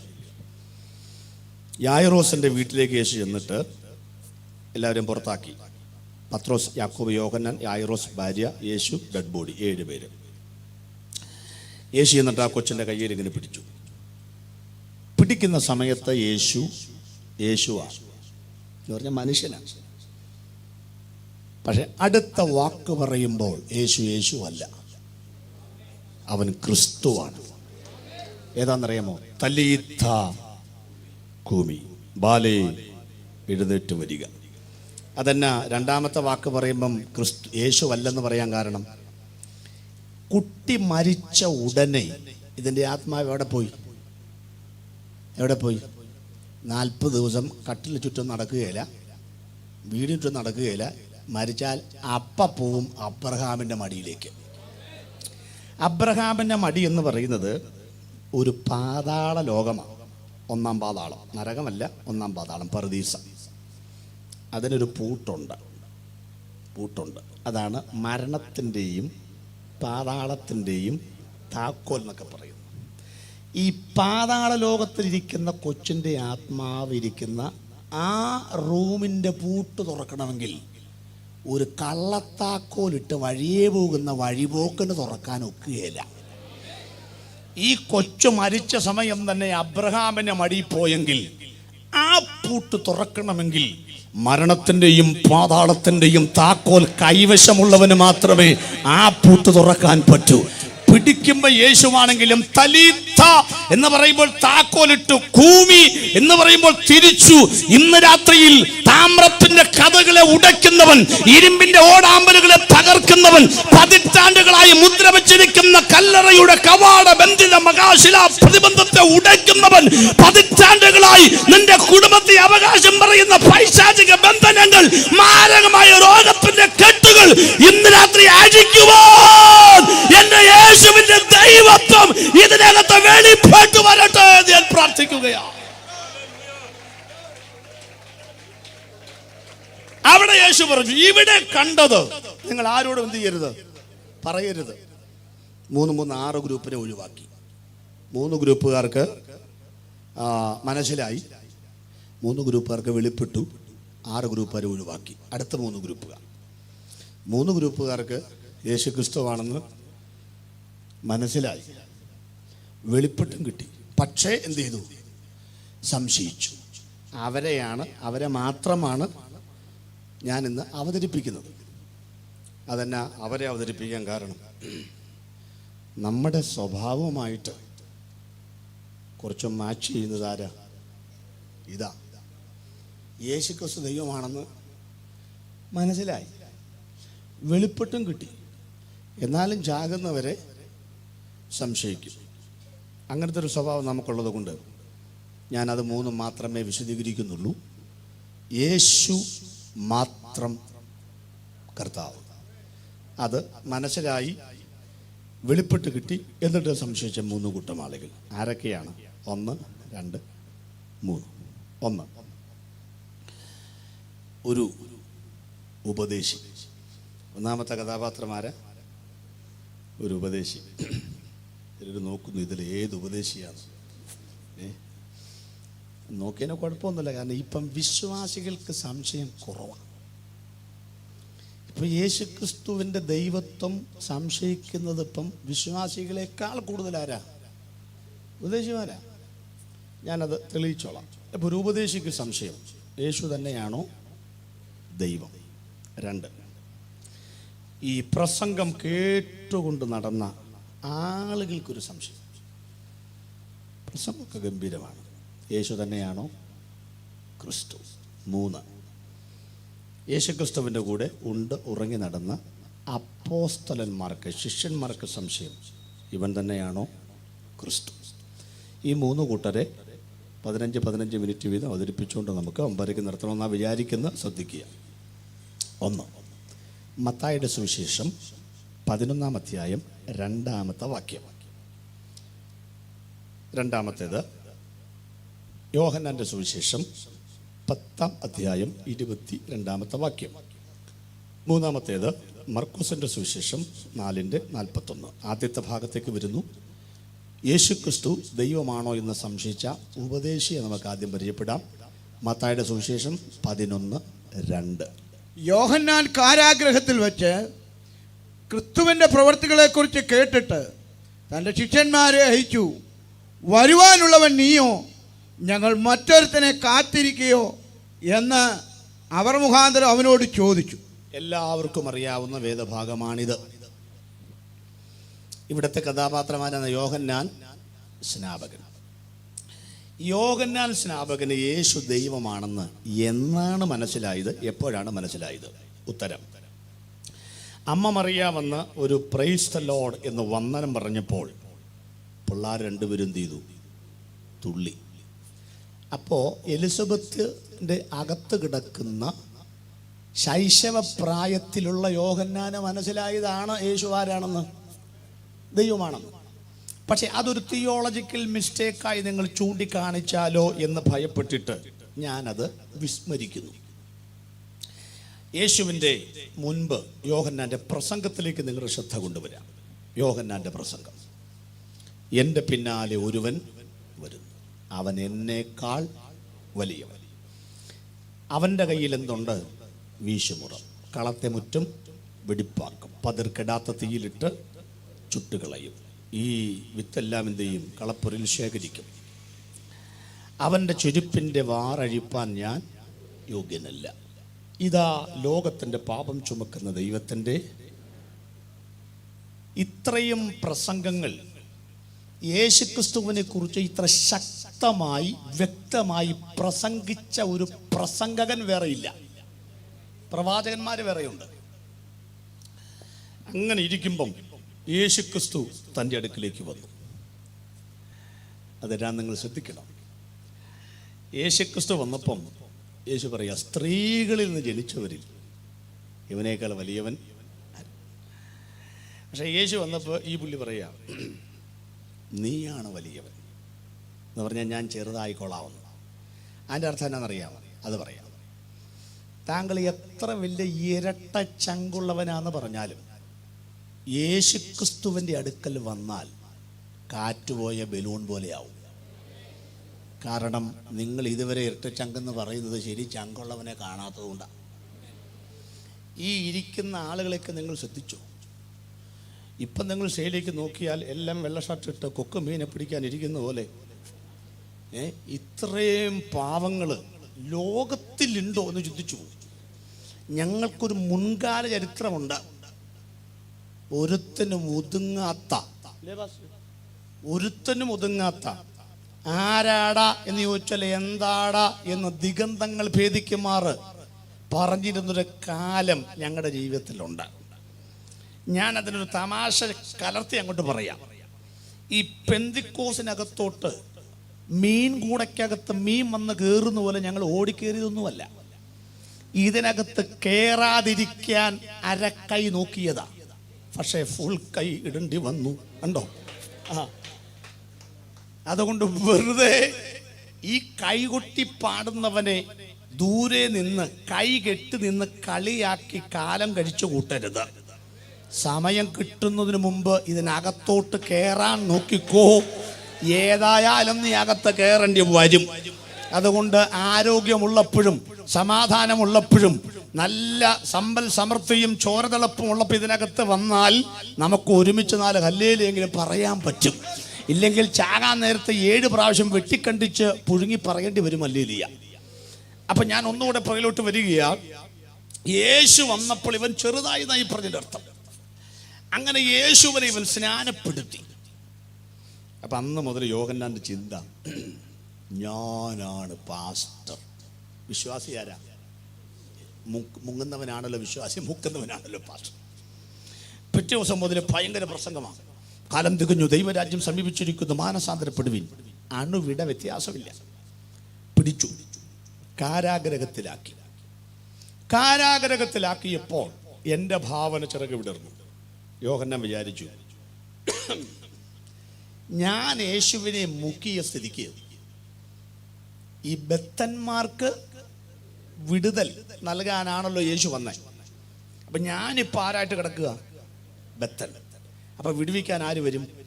യേശു വരും. ഇതായിരുന്നു യോഹന്നാൻ്റെ മനസ്സിലെ ഒരു ചിന്ത. നിങ്ങൾ ശ്രദ്ധിക്കണം, ഈ യേശുവിൻ്റെ സ്വഭാവം നമുക്ക് പഠിക്കാൻ വലിയ ബുദ്ധിമുട്ടാണ്. പഠിച്ചാൽ മനസ്സിലാക്കാൻ എളുപ്പമാണ്. ചില നേരത്തെ യേശുവിൻ്റെ സ്വഭാവം എനിക്ക് ഒട്ടും പിടിക്കുകയില്ല. കാരണം എന്താണെന്നറിയാമോ? യേശു കൊള്ളരാത്തവനായതുകൊണ്ടല്ല, എൻ്റെ കൂരിക്കാത്തലി തെളിയാത്തതുകൊണ്ടാണ്. ഞാൻ ഉദാഹരണം പറയാം. നമ്മളെല്ലാവരും പറയും യേശുവിന് വിരുന്നു വീടല്ല ഇഷ്ടം. പിന്നെ എവിടാ? വിലാപവന്. ചുമ്മാതാ. കാനാവിലെ കല്യാണം വിരുന്ന് വീടാണോ വിലാപ വീടാണോ? വിരുന്ന് വീട്. ഒറ്റയ്ക്ക് പോയതിന് പകരം എല്ലാത്തിനെയും കൂടെ വിളിച്ചുകൊണ്ടാ പോയേ. ഈ അടുത്തത് ലാസറിന്റെ മരണ വീട് വിലാപ വീടാണോ വിരുന്ന് വീടാണോ? അവിടെ ചത്തിട്ടും പോയില്ല. നമ്മളിപ്പോൾ എന്താ പറയുന്നത്? യേശുവിന് വിരുന്ന് വീടല്ല ഇഷ്ടം, വിലാപ വീടാണെന്നാണ്. വിരുന്ന് വീട്ടിലെ കൊട്ടക്കമ്പതിക്ക് ജാഥയ്ക്കുള്ള ആളെ കണ്ട പോയത്. വിലാപ വീട്ടിൽ ചത്തിട്ടും വന്നില്ല. ചിലപ്പോഴൊക്കെ യേശു ചത്താലും വരികയല്ല. നമ്മളൊക്കെ ചത്തിട്ട് നമ്മുടെ ഈ പാസെങ്ങാനും പാസിന്റെ സഭയിലെ വിശ്വാസി മരിച്ചിട്ട് പാസ് വന്നില്ലെങ്കിൽ എന്ത് തീരുമാനിക്കാം? ഒന്നും തീരുമാനിക്കേണ്ട. പിറ്റേ ദിവസം പാസിന്റെ ശവസംസ്കാരവും തീരുമാനിക്കാം. അത്രേ ഉള്ളൂ, വേറെ ഒന്നുമില്ല. യേശു ചിലപ്പോഴൊക്കെ നാറ്റക്കേസായാലേ വരൂ. പക്ഷേ വന്നാൽ നാറ്റക്കേസിനൊരു വിടുതല. ഞങ്ങളൊക്കെ ഇങ്ങനെ നാറ്റക്കേസായി നടന്ന യേശു വന്നതുകൊണ്ടാ ഞങ്ങൾക്കൊക്കെ നാറ്റം എന്ന മാറ്റം വന്നത്. അതവിടെ നിൽക്കട്ടെ. അപ്പൊ ഈ കാരാഗ്രഹത്തിൽ കിടന്നപ്പോ യോഹന്നാൻ യേശു വരൂന്ന് കരുതി. ഒന്നാമത്തെ ദിവസം പാട്ട് നീങ്ങിപ്പോയി. 24 hours പാടിയിട്ടും യേശു വന്നില്ല. രണ്ടാം ദിവസം, ഒന്നാം ദിവസം ഇങ്ങനെ തകർത്ത് പാടിയിട്ട് യേശു വന്നില്ലല്ലോ. അപ്പൊ രണ്ടാം ദിവസം പാട്ടിന്റെ പാറ്റേൺ മാറ്റി. കഷ്ടതയിലും പാടുവാൻ, നഷ്ടമതിൽ കൊണ്ടാടുവാൻ, ശക്തി അരുളുക നാഥനെ ഭക്തിയിൽ എന്ന് പറഞ്ഞ പിടിച്ചു നിൽക്കാൻ ഒരു കൃപ തന്നാ മതി എന്നായി. യേശു വന്നില്ല. മൂന്നാം ദിവസം ആ പാട്ടും പാടി. ഏത് പാട്ട്? ദുഃഖത്തിൻ്റെ. എന്നിട്ട് യേശു വന്നില്ല. ഈ യേശുവിനെ കുറിച്ച് യോഹന്നാൻ സ്നാപകനുണ്ടായ അതേ കാഴ്ചപ്പാടാണ് ഇപ്പോഴുള്ള കുറേ ആളുകൾക്ക്. എന്ത് കാഴ്ചപ്പാട്? വിടുവിക്കുന്നവനാണ്. ആര്? എന്നാ വിടുതൽ? കാരാഗ്രഹത്തിൽ നിന്ന് വിടുവിക്കുക, ക്യാൻസറിൽ നിന്ന് വിടുവിക്കുക, പിന്നെ ദാരിദ്ര്യത്തിൽ നിന്ന് വിടുവിക്കുക. ഇങ്ങനെ നമ്മൾ യേശുവിനെ ടോട്ടൽ ആരാക്കി മാറ്റി. ഇപ്പം വിടുതൽ വിടുതൽ വിടുതൽ. മാരക രോഗങ്ങൾ മാറിയില്ലെങ്കിലും വലത്തെ കാലിലെ അരിമ്പാറ ഇടത്തെ കാലിലേക്കെങ്കിലും ഒന്ന് മാറ്റി. അത്രയെങ്കിലും ഒന്ന് ചെയ്യാൻ പറ്റിയല്ലേ യേശുവിന്? 8 പ്രാവശ്യം ഇട്ട് നോക്കി, കൂട്ടിമുട്ടിയില്ല. അപ്പൊ അതൊന്ന് കൂട്ടിമുട്ടിച്ച് ലൈസൻസ് എടുത്ത് തരാമല്ലേ? ഒരു നിലയിലും അല്ലാത്തവൻ 2 നില വീടിനാണ് പണിതിരിക്കുന്നത്. ഒന്ന് പൂർത്തീകരിച്ച് തരാമല്ലേ? പല്ല് പൊങ്ങിയ കൊച്ചിന് 38 വയസ്സായി, ഒന്ന് കല്യാണം കഴിപ്പിച്ച് വിടാമല്ലേ? ഗൾഫിലേക്ക് ഒരാളെ വിട്ടുകൂടെ? ഇനിയും ഓല കെട്ടിയ വീടിനേക്കാൾ ഒരു ഓടിട്ട വീടാക്കിക്കൂടെ? ഈ യേശുക്രിസ്തുവിനെ അവതരിപ്പിക്കുന്ന അവതരണത്തിൽ എവിടെയോ കാതലായ ഒരു ഗ്രാമർ മിസ്റ്റേക്ക് ഉണ്ട്. യേശുക്രിസ്തു ഞാൻ ഈ പറഞ്ഞതെല്ലാം ചെയ്യാൻ അവൻ ശക്തനാണ്. പക്ഷേ അതിനല്ല യേശു വന്നത്. ഈ വാഴ നനയ്ക്കുന്ന കൂട്ടത്തിൽ ചീരയും നനയ്ക്കാം. പക്ഷെ ചീര നനയ്ക്കാൻ ആരും മോട്ടറടിക്കാറില്ല. സ്വത്രം. അതുകൊണ്ട് യേശുവിന്റെ ഭൂമിയിലേക്കുള്ള വരവിന്റെ ഉദ്ദേശം, യോഹന്നാനെ, നിന്നെ കാരാഗ്രഹത്തിൽ നിന്ന് വിടുവിക്കുക എന്നുള്ളതല്ല. നിന്റെ ശിരസ് അല്പസമയത്തിനകം വാളിനിരയായി തീരും. പക്ഷേ വാളിനിരയാക്കുന്നവന് ശരീരത്തെ വേർപെടുത്താനേ കഴിയൂ. നിന്റെ ആത്മാവിനെ നരകത്തിലേക്ക് വിടാതെ ബ്രേക്ക് ഇട്ട് സ്വർഗരാജ്യത്തിൽ നിന്നെ വലിയവനാക്കി മാറ്റാൻ കഴിയുന്ന ആ വിടുതലാണ് ഞങ്ങൾ പ്രസംഗിക്കുന്ന യേശു നൽകുന്ന വിടുതൽ. ആ വിടുതൽ നീ വിശ്വസിച്ചാൽ അതിനോട് കൂടെയുള്ള ആദ്യം പറഞ്ഞ വിടുതലും സ്വന്തമാക്കാം. ഈ ദർശനം അകത്ത് പ്രാപിച്ചാൽ ഒരു രോഗം മാറിയില്ലേലും ഒരു വീട് കിട്ടിയില്ലേലും ഞങ്ങൾ യേശുവിന്റെ ദൈവമായിട്ട് അംഗീകരിക്കും. 15-ാമത്തെ വയസ്സിൽ ഒരു യാക്കോബായ കുടുംബത്തിൽ നിന്ന് ഞാൻ രക്ഷിക്കപ്പെട്ടു. 17-ാമത്തെ വയസ്സിൽ ഉപദേശിയായി. 35 കൊല്ലം വാടക വീട്ടിലാണ് കിടന്നത്. അവസാനത്തെ വാടക 10,000 രൂപ. 10ാമത്തെ വീട്. യേശു വീട് തന്നില്ലെന്നും പറഞ്ഞിട്ടേച്ച് പോകാനായിരുന്നെങ്കിൽ 10 വട്ടം യേശുവിനെ ഉപേക്ഷിക്കേണ്ട കാലം കഴിഞ്ഞു. സ്വത്രം. സ്വത്രം. എൻ്റെ രക്ഷിക്കപ്പെടാത്ത സഹോദരിക്ക് 2 വീടായി. ആർക്കാ മെച്ചം? രക്ഷിക്കപ്പെട്ടവനാണോ മെച്ചം? രക്ഷിക്കപ്പെടാത്തവർക്കാണോ മെച്ചം? സ്വത്രം. അതിനൊന്നും വേണ്ടിയല്ലെന്ന് വന്നത്. എന്ന് വിളിച്ചു, എന്തിന് വിളിച്ചു, എങ്ങോട്ടേക്ക് വിളിച്ചു? വിളിക്കപ്പെട്ടവർ 3 പോയിന്റ് കുറിക്കണം. 1, എന്ന് വിളിച്ചു. 15-ാമത്തെ വയസ്സിലല്ല വിളിച്ചത്, ലോകസ്ഥാപനത്തിനു മുന്നേ വിളിച്ചു. എന്തിന് വിളിച്ചു? നാം അവന്റെ സന്നിധിയിൽ നിഷ്കളങ്കരും വിശുദ്ധരും ആകേണ്ടതിന് വിളിച്ചു. എങ്ങോട്ടേക്ക് വിളിച്ചു? കുവൈറ്റ് വഴി അമേരിക്കയിലേക്കല്ല വിളിച്ചത്, മേഘം വഴി നിത്യതയിലേക്കാ വിളിച്ചത്. അതുകൊണ്ട് വിടുവിച്ചാലും ഇല്ലെങ്കിലും, വീട് തന്നാലും തന്നില്ലെങ്കിലും, എന്നെ രക്ഷിക്കപ്പെടുത്തിയ ഞങ്ങളുടെ പോളപ്പച്ചൻ 36-ാമത്തെ വീട്ടിൽ വാടക കിടക്കുമ്പോഴാണ് മരിച്ചത്. മരിക്കുമ്പോഴും സ്വന്തം വീടില്ല. പക്ഷെ ലോകത്തിൽ 4 വീടുണ്ടെങ്കിലും 4 വീടും തകരും. ഇസ്രായേൽ ദൈവസഭ കൈകൾ കൊണ്ട് പണിത വീട്, ശരീരം. 4 വീടും ഭൂമിയിൽ നിന്ന് മാറ്റപ്പെടും. അതുകൊണ്ട് 5-ാമത്തെ വീട് യേശു പണിതിരിക്കുന്നത് ഭൂമിയിലല്ല, അവൻ സ്വർഗത്തിലാണ് 5-ാമത്തെ വീട് പണിതിരിക്കുന്നത്. ആ വീട്ടിൽ മെമ്പർഷിപ്പ് കിട്ടിയാൽ ഇവിടെ വീടില്ലെങ്കിലും ദൈവത്തിന് സ്തോത്രം എന്ന് പറയാൻ നമുക്ക് കഴിയും. നിങ്ങൾ ശ്രദ്ധിച്ചോളേ. അതുകൊണ്ട് ഈ യോഹന്നാനെ പോലെ ഇപ്പൊ ഈ യോഹന്നാൻ പറയാ, നിങ്ങളൊന്ന് പോയിച്ചു വാ. വരുവാനുള്ള യേശു അവിടെ മാമൂട്ടിൽ യോഗം നടന്നുണ്ടോ ചോദിച്ചിട്ട് വാ. വരുവാനുള്ളവൻ നീയോ? അടുത്ത വാക്ക് പറ. അതോ ഞങ്ങൾ വേറെ ഒരു യേശുവിനെ കാത്തിരിക്കണം?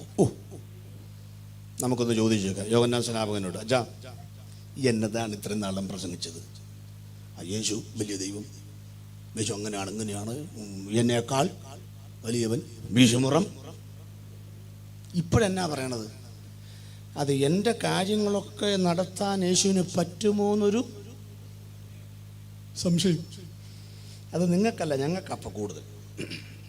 ഞങ്ങളുടെ ആളുകൾ ഇപ്പം ചിന്തിക്കുന്നത്, ഇങ്ങനെയൊക്കെ പോയാൽ ഈ സർക്കാരുകളുടെ ഇടപാടൊക്കെ കണ്ടിട്ട് യേശുവിനിപ്പം നമ്മുടെ സഭയെ നിർത്താൻ പറ്റുമോ എന്നൊരു സംശയം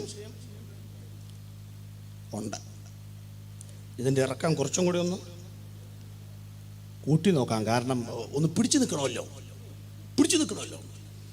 ഈ രീതിയിൽ ഈ ഹോളെന്നൊക്കെ പറഞ്ഞ്, ചർച്ച് എന്നൊക്കെ പറഞ്ഞ് 2.25 സെന്റിനകത്ത് ഓല കിട്ടി മേഞ്ഞൊക്കെ ഹോളെന്നൊക്കെ പറഞ്ഞു കഴിഞ്ഞാൽ നമുക്ക് ഈ സർക്കാരുമായിട്ടൊക്കെ അങ്ങോട്ട് പോകുമ്പം ഒരു ഗെറ്റപ്പും ഒരു സെറ്റപ്പും ഒക്കെ ആയിട്ട് അങ്ങ് പോകണമെങ്കിൽ നമുക്ക് ഈ യേശുവിനെ സംബന്ധിച്ച് നമ്മളെ രക്ഷിക്കുന്ന അത്ര വിശ്വാസം പോരാ.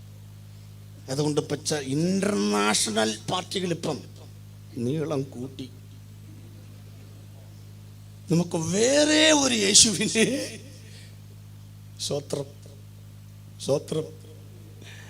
പ്രൈസ് ദി ലോർഡ്, ഏതായാലും ഇത്രയും കൊല്ലം പിടിച്ചിരുന്നു.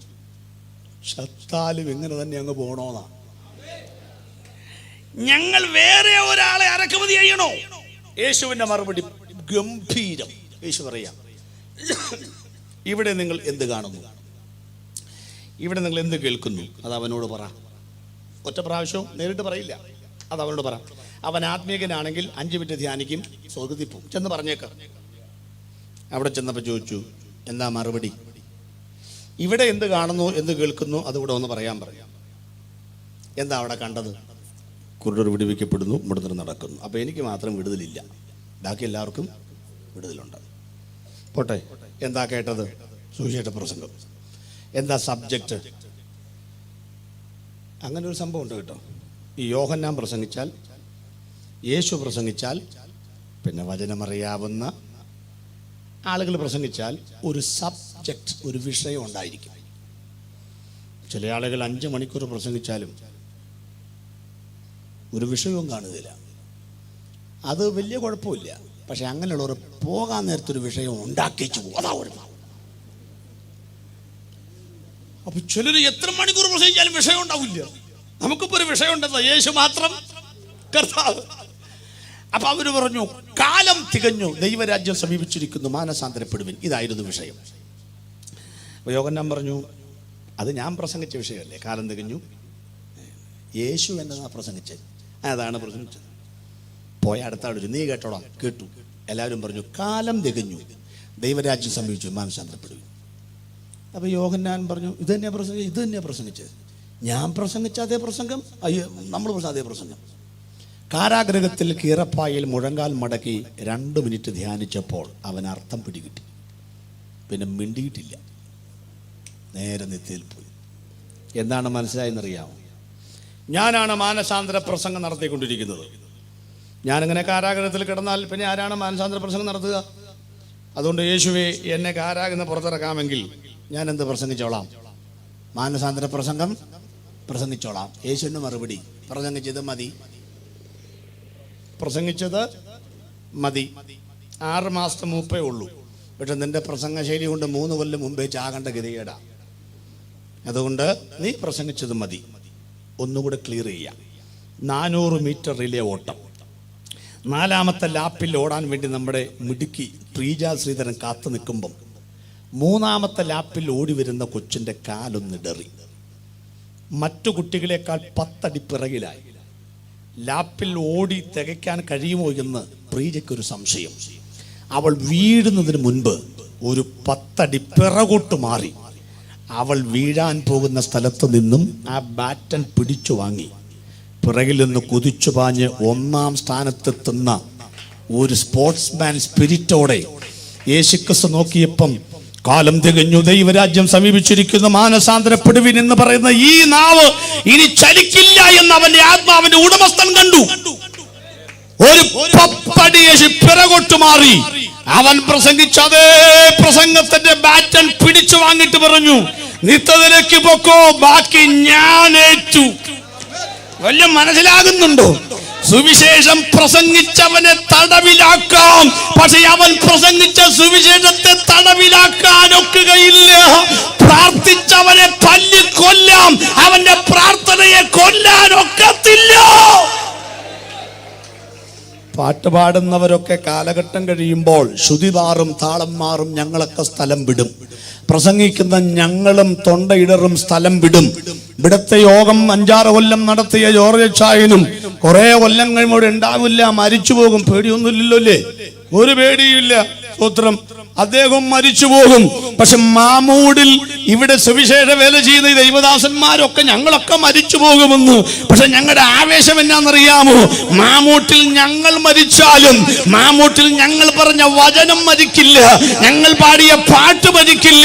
മാമൂടിന് വേണ്ടി കണ്ണുനീരോടെ പ്രാർത്ഥിച്ച സഹോദരിമാരെ, നിങ്ങൾ മരിച്ചാലും കണ്ണുനീര് മണ്ണിനകത്ത് കാണും. ഇതിനകത്ത് മോടം പൊട്ടി മുള പുറത്തു വരുമെന്ന്.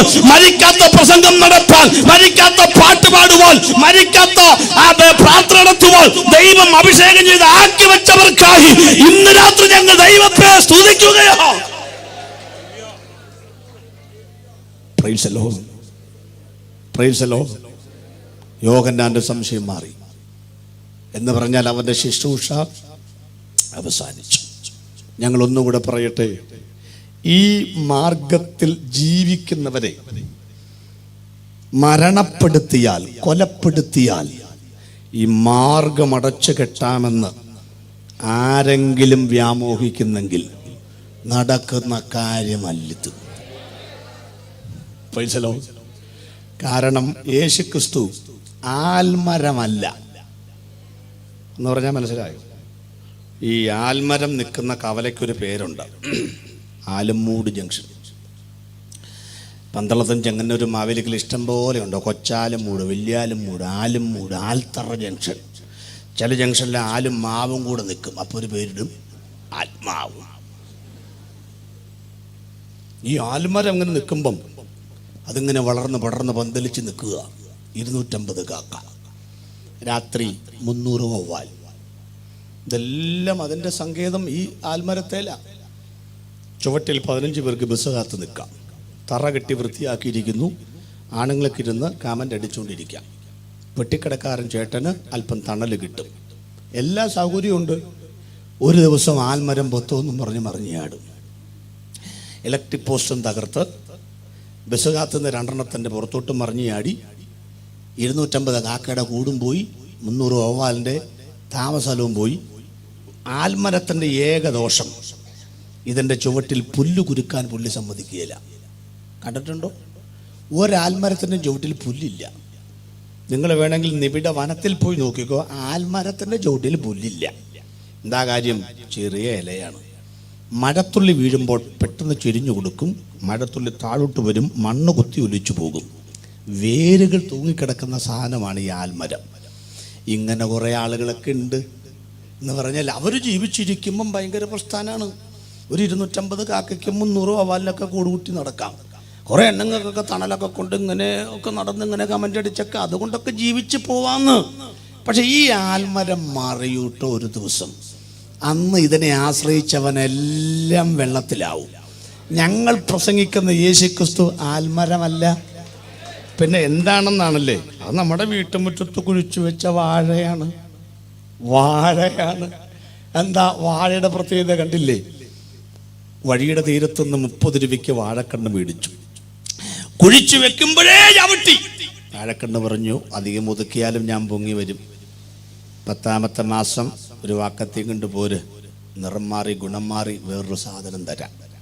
10ാമത്തെ മാസം ചവിട്ടി ഒതുക്കിയവൻ വാക്കത്തി കൊണ്ട് ചെല്ലുമ്പം 35 രൂപയുടെ വാഴക്കണ്ണിന് പകരം 350 രൂപയുടെ വാഴക്കൊല നിൽക്കുന്നു. ഒരൊറ്റ വെട്ടുകൊടുത്ത് മാറുടത്തിലേക്ക് ചാഞ്ഞു വന്ന് അത് വെട്ടിക്കൊണ്ടു പോകുമ്പോൾ വാഴ പറയുകയാണ്, ചേട്ടാ എന്താ അവിടെ വെച്ചത്? 35 രൂപയുടെ വാഴക്കണ്ണ്. ഇപ്പം എന്നാ കയ്യിലിരിക്കുന്നത്? കയ്യിലിരിക്കുന്ന 350 രൂപയുടെ വാഴക്കൊല. എന്താ വിചാരിച്ചത്? എൻ്റെ വംശനാശം ഇതുകൊണ്ട് തീർന്നു എന്നാണോ ചേട്ടൻ വിചാരിച്ചത്? വാഴക്കൊല മാത്രം നോക്കാതെ കണ്ണു തുറന്ന് ചുറ്റുപാടും നോക്കുമ്പോൾ ഡിഗ്രിക്ക് പഠിക്കുന്ന 2 പിള്ളേർ അപ്പുറത്തും ഇപ്പുറത്തും നിൽക്കുന്നു. +1 +2 പഠിക്കുന്ന 2 എണ്ണം നേരെ താഴെ നിൽക്കുന്നു. LKG UKG തത്തിക്കളിക്കുന്ന 3 എണ്ണം നേരെ താഴെ നിൽക്കുന്നു. 9ാമത്തെ മാസം ഗർഭിണിയായതുപോലെ ആർച്ച പോലെ ഒരെണ്ണം പൊട്ടി മുള പുറത്തോട്ട് വരാൻ തുടങ്ങുന്നു. പുള്ളി എണ്ണി മടുത്തു. വാഴ പറഞ്ഞു, ചേട്ടാ വെച്ചത് 35 രൂപയുടെ വാഴക്കണ്ണ്, തന്നത് 350 രൂപയുടെ കൊലയാ. പക്ഷെ വംശനാശം ഒന്നേ വെച്ചുള്ളൂ. 9 എണ്ണത്തെയും കൂടെ സൃഷ്ടിച്ചേച്ചാ ഞങ്ങൾ പോകുന്നത്. 2000 വർഷം മുൻപ് കാൽവൽ ഒതുക്കിയ യേശുക്രിസ്തു 12 പേരെ സൃഷ്ടിച്ചേച്ചാ പോയത്. അവർ 70 പേര്, അവർ 120, അവർ 4000, അവർ 5000, അവർ 7000. ഇന്ന് രാത്രിയിൽ എണ്ണിക്കൂടാത്ത പുരുഷാരം കയ്യിൽ കുരുത്തോലയുമായി മാർച്ച് ചെയ്യുകയാണ്. 548 പേരുടെ ശിരസറുപ്പ ഈ ലോകത്തിലെ സർക്കാർ ഞങ്ങൾ പറയുകയാണ്. 14 കോടി രക്തസാക്ഷികളുടെ ശിരസറുപ്പ ലോകത്തോട് പറയുകയാണ്, ഇത് മണ്ണിൽ ഒതുക്കാവുന്ന മാർഗമല്ലിത്, ഇത് ഉയർപ്പിന്റെ മാർഗമാണിത്. യോഗന്റെ സംശയം തീർന്നു. സ്തോത്രം. അതുകൊണ്ട് പ്രിയപ്പെട്ടവരെ, താൽക്കാലികമായ ഭൗതികമായ വിടുതലുകൾ നടന്നില്ല എന്ന് കരുതി യേശുക്രിസ്തുവിന്റെ ദൈവത്വത്തെ സംശയിക്കരുത്. ഇന്നു മുതൽ മരണം വരെ അഭിമാനത്തോടെ പറയണം, തന്നാലും തന്നില്ലെങ്കിലും, രോഗം മാറിയാലും മാറിയില്ലെങ്കിലും, വീട് കിട്ടിയാലും കിട്ടിയില്ലെങ്കിൽ അമേരിക്ക പോയാലും പോയില്ലെങ്കിലും വിടുവിച്ചാലും ഇല്ലെങ്കിലും രാജാവ് നിർത്തിയ ബിംബത്തെ ഞങ്ങൾ നമസ്കരിക്കുകയില്ല. നിത്യതയാണ് ഞങ്ങളുടെ ലക്ഷ്യം. രണ്ടാമത്തെ ഭാഗത്തേക്ക് കിടക്കുന്നു. ഉപദേശയുടെ സംശയം മാറി. രണ്ടാമത്തെ ഭാഗം യോഹന്നാന്റെ സുവിശേഷം 10:22.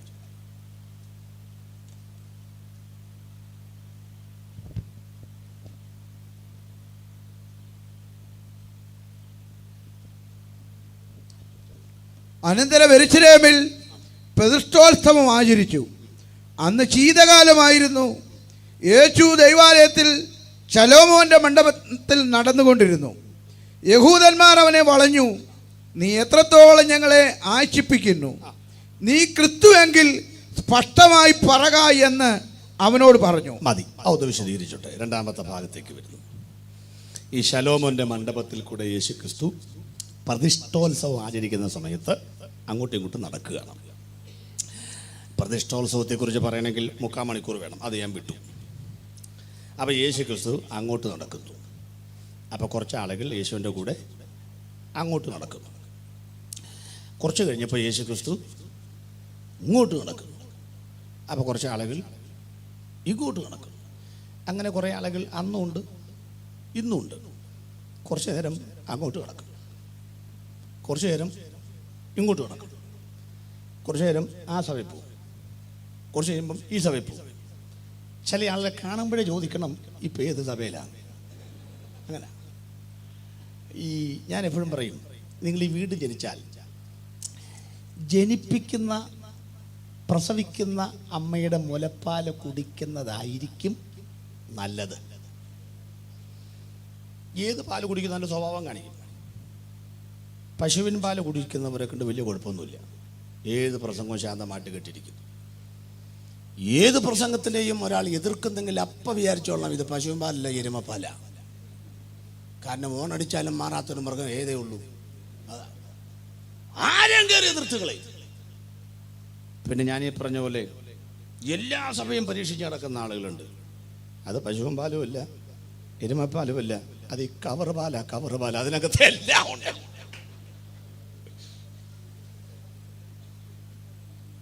പൊടി വരെ അതിനകത്തുണ്ട്, പാൽപ്പൊടി വരെ അതിനകത്തുണ്ട്. അപ്പൊ ഇവരെ കഴിഞ്ഞപ്പോ ഇവരങ്ങ് സഹിക്കട്ടെ, യേശു മിണ്ടറില്ല. അപ്പൊ ഇവര് കുറച്ച് കഴിയുമ്പം എക്സ്ക്യൂസ് മീ യേശു, നീ ഞങ്ങളെ എത്രത്തോളം ആശിപ്പിക്കുന്നു? എന്താ കാര്യം? നീ ക്രിസ്തുവെങ്കിൽ സ്പഷ്ടമായിട്ട് പറ. അതെന്നാ ഇവർക്കൊരു കൺഫ്യൂഷൻ? ക്രിസ്തുവല്ല നടക്കാൻ തീരുമാനിച്ചുകൂടെ? ഞാൻ അവിടെ നിൽക്കുകയാണ്. കുറച്ച് കാര്യം ഇന്നും അന്നും ലോകത്തിനൊരു പ്രശ്നമുണ്ട്. എന്നറിയാം, സോറി, ഞാൻ 3 ദിവസം ചുമയായിട്ടൊക്കെ വലിയ ബുദ്ധിമുട്ടിലായിരുന്നു. ഒരു വിടുതൽ കിട്ടി വരുന്നേ ഉള്ളൂ. എന്നാലും ഡേറ്റ് കൊടുത്താൽ മാറാൻ പറ്റത്തില്ല, ഓടി വന്ന. അപ്പോൾ എല്ലാ ചുമയ്ക്കും കൂടെ ഒരുമിച്ച് സോറി ഓരോന്ന് പറഞ്ഞ് പോരാൻ പറ്റിയല്ലേ. ചുമച്ചാലും പ്രസംഗിക്കും. അപ്പോൾ ശ്രദ്ധിച്ചു. അപ്പോൾ യേശു കൺഫ്യൂഷൻ. യേശു ദൈവമല്ല എന്നങ്ങ് പറഞ്ഞ എന്നാ കുഴപ്പം? അത് പറയാൻ പറ്റണില്ല. യേശു ദൈവമാണെന്ന് പറയാൻ കൺഫ്യൂഷൻ എന്ന് പറയാം. ഞാൻ കൺഫ്യൂഷൻ പറയാം, അത് മനസ്സിലാകുന്ന പോലെ പറയാം. ഇവരിങ്ങനെ നോക്കുമ്പം ചില നേരത്തെ യേശുവിൻ്റെ മട്ടും മാതിരിയും പ്രകൃതം കാണുമ്പം മനുഷ്യനെ പോലെ യേശു പെരുമാറുന്നത്. പക്ഷെ ചില നേരത്ത് നോക്കുമ്പം മനുഷ്യൻ്റെ ഒരു പ്രകൃതവും ഇല്ല, ദൈവത്തെ പോലെയാണ്. അതെപ്പോഴാന്ന് പറയാം. യേശുക്രിസ്തുവിൻ്റെ യോഗം കഴിഞ്ഞു. ശാപ്പാടില്ല. വിശന്ന വൻകുടലും ചെറുകുടലും കൂട്ടിമുട്ടി. യേശുക്രിസ്തുവിൻ്റെ കൂടെ നടന്നവർക്ക് ചുക്ക് കാപ്പി യേശു മേടിച്ചു കൊടുത്തിട്ടില്ല. കാശില്ല. കരം കിട്ടുന്ന കാശ് വല്ല മീൻ്റെ അകത്താണ് കിടക്കുന്നത്. വൈകുന്നേരം ശിഷ്യന്മാർ പിരിഞ്ഞു പോകാൻ നേരത്ത് വയലിൽ കൂടെ പോയപ്പം പത്രോസും തോമസും ഒക്കെ കതിര് പറിച്ച് തിന്നുകൊണ്ട് പോയി എന്നൊരു വാക്കുണ്ട് അല്ലേ? വിശന്നിട്ട് കതിര് പറിച്ച് തിന്നുകൊണ്ട് പോയി. കതിര് കുറിച്ചുകൊണ്ട് പോകുമ്പം പത്രോസ് പറഞ്ഞു, ഈ പോക്ക് അധികം തെക്കോട്ട് പോകുമെന്ന് തോന്നണില്ല. ഞാൻ വള്ളവും വിട്ട് വലയും വിട്ട് ഭാര്യയും വിട്ട് പിള്ളേരും വിട്ട് പോട്ടെ, അമ്മയുണ്ട്. ഇതൊക്കെ വെറും കൈയും വീശി അങ്ങോട്ട് ചെന്ന് കഴിഞ്ഞാൽ എന്താ സ്ഥിതി? ഭാര്യയോടൊക്കെ എന്തെങ്കിലും പറഞ്ഞ് നിർത്താം, പക്ഷെ അമ്മയോടോ അമ്മായിയമ്മ എന്നൊക്കെ പറഞ്ഞാൽ നിർവചനം എന്നാണെന്നറിയാമോ? 1000 പുളിയുറുമ്പാണ് ഒരു കട്ടുറുമ്പ്, 1000 കട്ടുറുമ്പാണ് ഒരു തേള്, 1000 തേളാണ് ഒരു മൂർഖൻ പാമ്പ്, 1000 മൂർഖൻ പാമ്പാണ്. ഞാൻ പറഞ്ഞിട്ടില്ല, അനുഭവിച്ചവരൊക്കെ അത് ഏറ്റു പറഞ്ഞിട്ടുണ്ട്. അതാ അപ്പൊ ഈ അമ്മായിയമ്മയുടെ അടുത്തോട്ടൊക്കെ വെറും കയ്യാ ചെല്ലുന്ന അമ്മായിയമ്മ പറയും, ഞാൻ അന്നേ പറഞ്ഞതാ ഇവനോട്, എടാ വള്ളവും വലയും കണ്ടോണ്ടാ ഞാൻ പെണ്ണിനെ കെട്ടിച്ചു വിട്ടത്, നീ പതക്കിട്ടും രജിസ്റ്റർ പോലും ചെയ്യാത്ത കല്യാണിയാ പറഞ്ഞ നടക്കുന്ന യേശുവിന്റെ പുറകെ പോയ ഇത് നിനക്ക് പാറ്റനോടാ. അങ്ങനെ പറയത്തില്ലയോ? പത്രോസ് പറഞ്ഞു, തോമാച്ച ഞാൻ നാളെ പോലില്ല, കതിര് പറിച്ചൊക്കെ തിന്ന് വീട്ടിൽ നമുക്ക് കുറച്ച് തിന്നാം, കുറിക്കുന്ന കണ്ണവാനം കുറിക്കാൻ പറ്റൂ. പലർക്കടെ ചെന്ന് 2 കിലോ അരി, അന്നേരം നമുക്ക് 2 എണ്ണം കുറിക്കാം, അല്ലാതെ 1/2 കിലോ തിന്നാൻ പറ്റൂ. അപ്പൊ തോമാച്ചൻ പറഞ്ഞു, ഏതായാലും വിട്ടില്ലേ, നമുക്കൊരു 6 മാസം കൂടെ പോയി നോക്കാം. നാളെ വരുന്നില്ലേ? നാളെ ഞാൻ വരുന്നില്ല, നാളെ കൂടെ വായിച്ചാൽ നമുക്ക് ഇന്നിപ്പോ നാളെ വരാം. നാളെ വന്നപ്പം ബാലകന്റെ ആ സംഭവം യേശു പറയുക, നിങ്ങൾ ഇവർക്ക് ഭക്ഷിപ്പാൻ. പത്രോസ് പറയാ, ഇന്നലെ പോയപ്പം വിശന്ന് കതിരും പറിച്ചുകൊണ്ട് പോയ കാര്യം നമുക്കെല്ലാം അറിയാമോ. യേശു 5 അപ്പം എടുത്തു, അന്തരീക്ഷത്തിലേക്ക് ഉയർത്തി, അനുഗ്രഹിച്ച് ആശീർവദിച്ചു, ഇരുത്തിക്കൊള്ളാൻ പറഞ്ഞു, കൊട്ട നിറച്ച് അപ്പം കൊടുത്തു. പത്രോസും തോമസും വിളമ്പുമ്പം അവസാനത്തെ അപ്പം എടുക്കുമ്പോഴേക്കും കൊട്ട നിറയുന്നു. എടുക്കുന്നു, വരുന്നു, എടുക്കുന്നു, വരുന്നു, കൊടുക്കുന്നു, വരുന്നു. അതങ്ങനെ കേട്ടോ, ഈ കൊടുത്താലേ വരുള്ളൂ, കൊടുത്താലേ വരുള്ളൂ, കൊടുത്താലേ വരുള്ളൂ. അപ്പോ ഇതൊക്കെ ഈ ഓർത്തുകൊണ്ടിരിക്കുമ്പം പത്രോസ് ദിദിമോസിനോട് പറയാം, ഇന്നലെ നമ്മൾ ആ സന്ധ്യ നേരത്തെ പറഞ്ഞു, ഒന്നും ആരോടും പറഞ്ഞേക്കരുത്. എന്തോന്ന്, ഇവൻ മനുഷ്യനാണ്, ഇവൻ ദൈവമല്ലെന്ന് നമ്മൾ തമ്മിൽ പറഞ്ഞ ഈ അത്ഭുതം ചെയ്യണമെങ്കിൽ ഇവൻ ആരാണ്? നോക്കുന്നപ്പോ യേശു പറയാണ്, ഞാൻ സ്വർഗത്തിൽ നിന്നും ഇറങ്ങി വന്ന ജീവന്റെ അപ്പമാകുന്നു. എന്നെ തിന്നുന്നവൻ എൻ മൂലം ജീവിക്കും, എന്നെ തിന്നാൻ ഞാൻ ജീവനെ കാണുകയില്ല. ശിഷ്യന്മാരുടെ മനസ്സിലുള്ളതാ യേശു പ്രസംഗിക്കുന്നത്.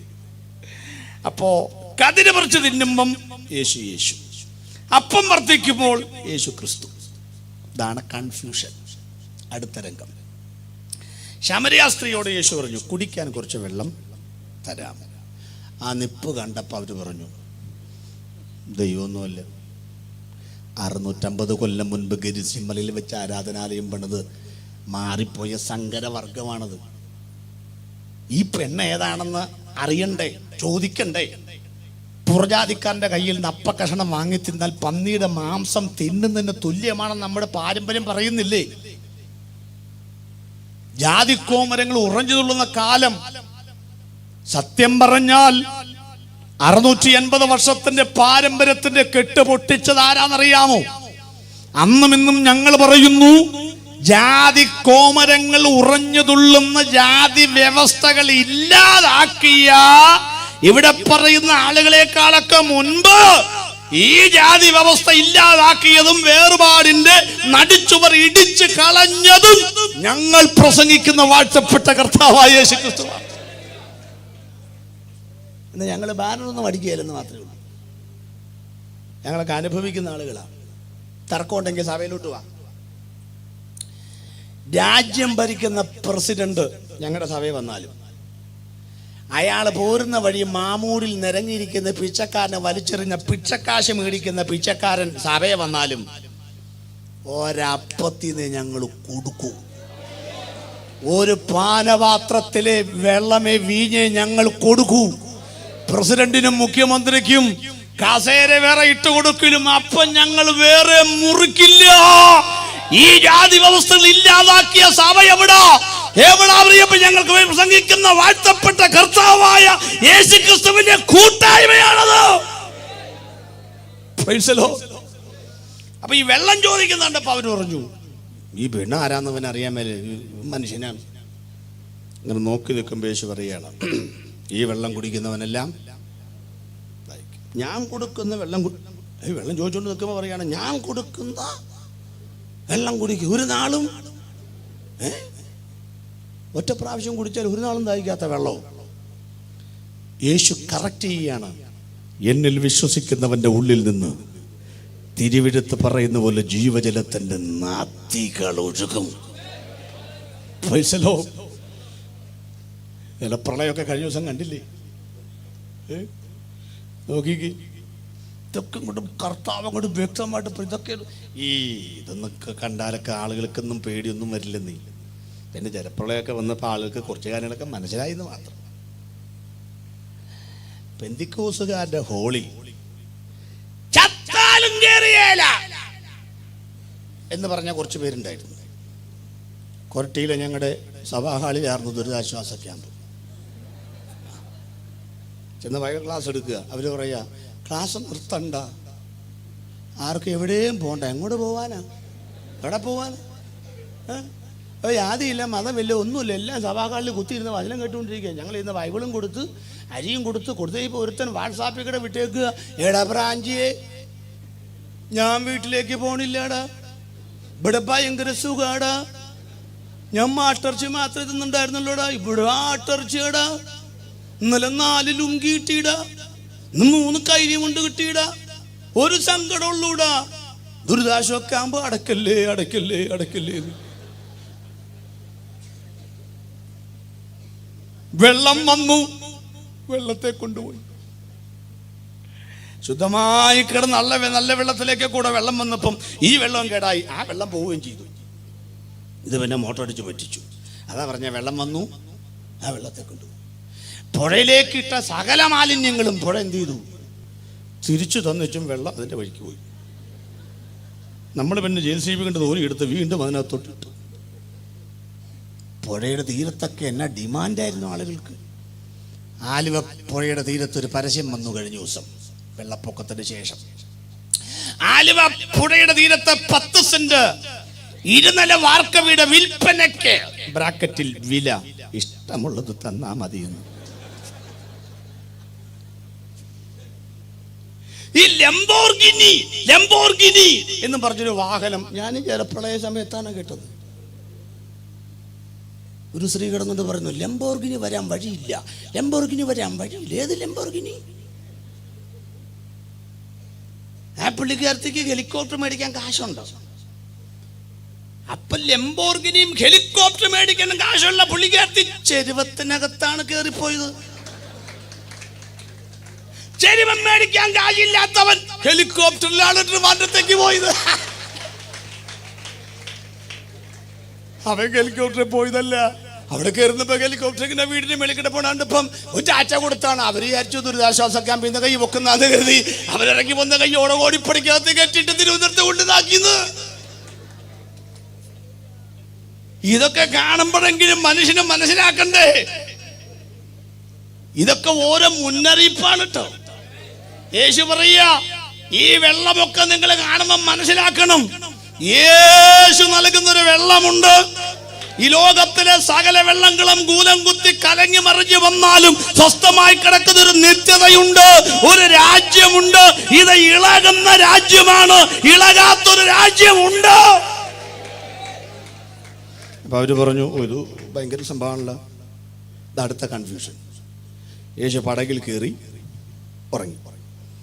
ഉറങ്ങിയപ്പോൾ ഇവർ പറഞ്ഞു, 6 മണിക്ക് ആരെങ്കിലും കിടന്നുറങ്ങും. സന്ധ്യാസമയത്ത് എപ്പോഴാണ് കയറിയത്? സന്ധ്യാസമയത്ത് 6 മണിക്കാരെങ്കിലും ഉറങ്ങും. സന്ധ്യാസമയത്ത് 6 മണിക്ക് ഉറങ്ങുന്ന ഒറ്റ ഗ്രൂപ്പ് ആളുകളെ ലോകത്തിലുള്ളൂ, അത് പെന്തിക്കോസുകാരാണ്. കാരണം 6 മണിക്ക് നമ്മുടെ യോഗം തുടങ്ങും. അന്നേരം വൈകിട്ട് നമ്മളൊക്കെ ഉറങ്ങുന്ന 7-8 മണിക്കല്ലേ. 6 മണിക്ക് ഉറങ്ങുന്ന ഒരൊറ്റയാൾ പെന്തിക്കോസുകാരേ ഉള്ളൂ. വീട്ടിൽ വിട്ടുന്ന പ്രസംഗം നടക്കുമ്പോൾ കൂർക്കം മരിച്ചെന്ന് ഉറങ്ങിക്കളയും. പോട്ടെ. അപ്പോ ഉറങ്ങിയപ്പോ യുമാര് പറയാ, യേശു ദൈവമൊന്നുമല്ല കേട്ടോ, മനുഷ്യനാണ് ദൈവം കൂർക്കം മരിച്ചതെന്ന് പറഞ്ഞു. അങ്ങനെ കമന്റ് പാസ്സാക്കിച്ചിരിക്കുമ്പം തലമുകളിൽ തിരമാല വന്നു. അവരെ വെങ്കായം വെച്ച് യേശുവിനെ വിളിച്ചപ്പോൾ യേശു എഴുന്നേറ്റു.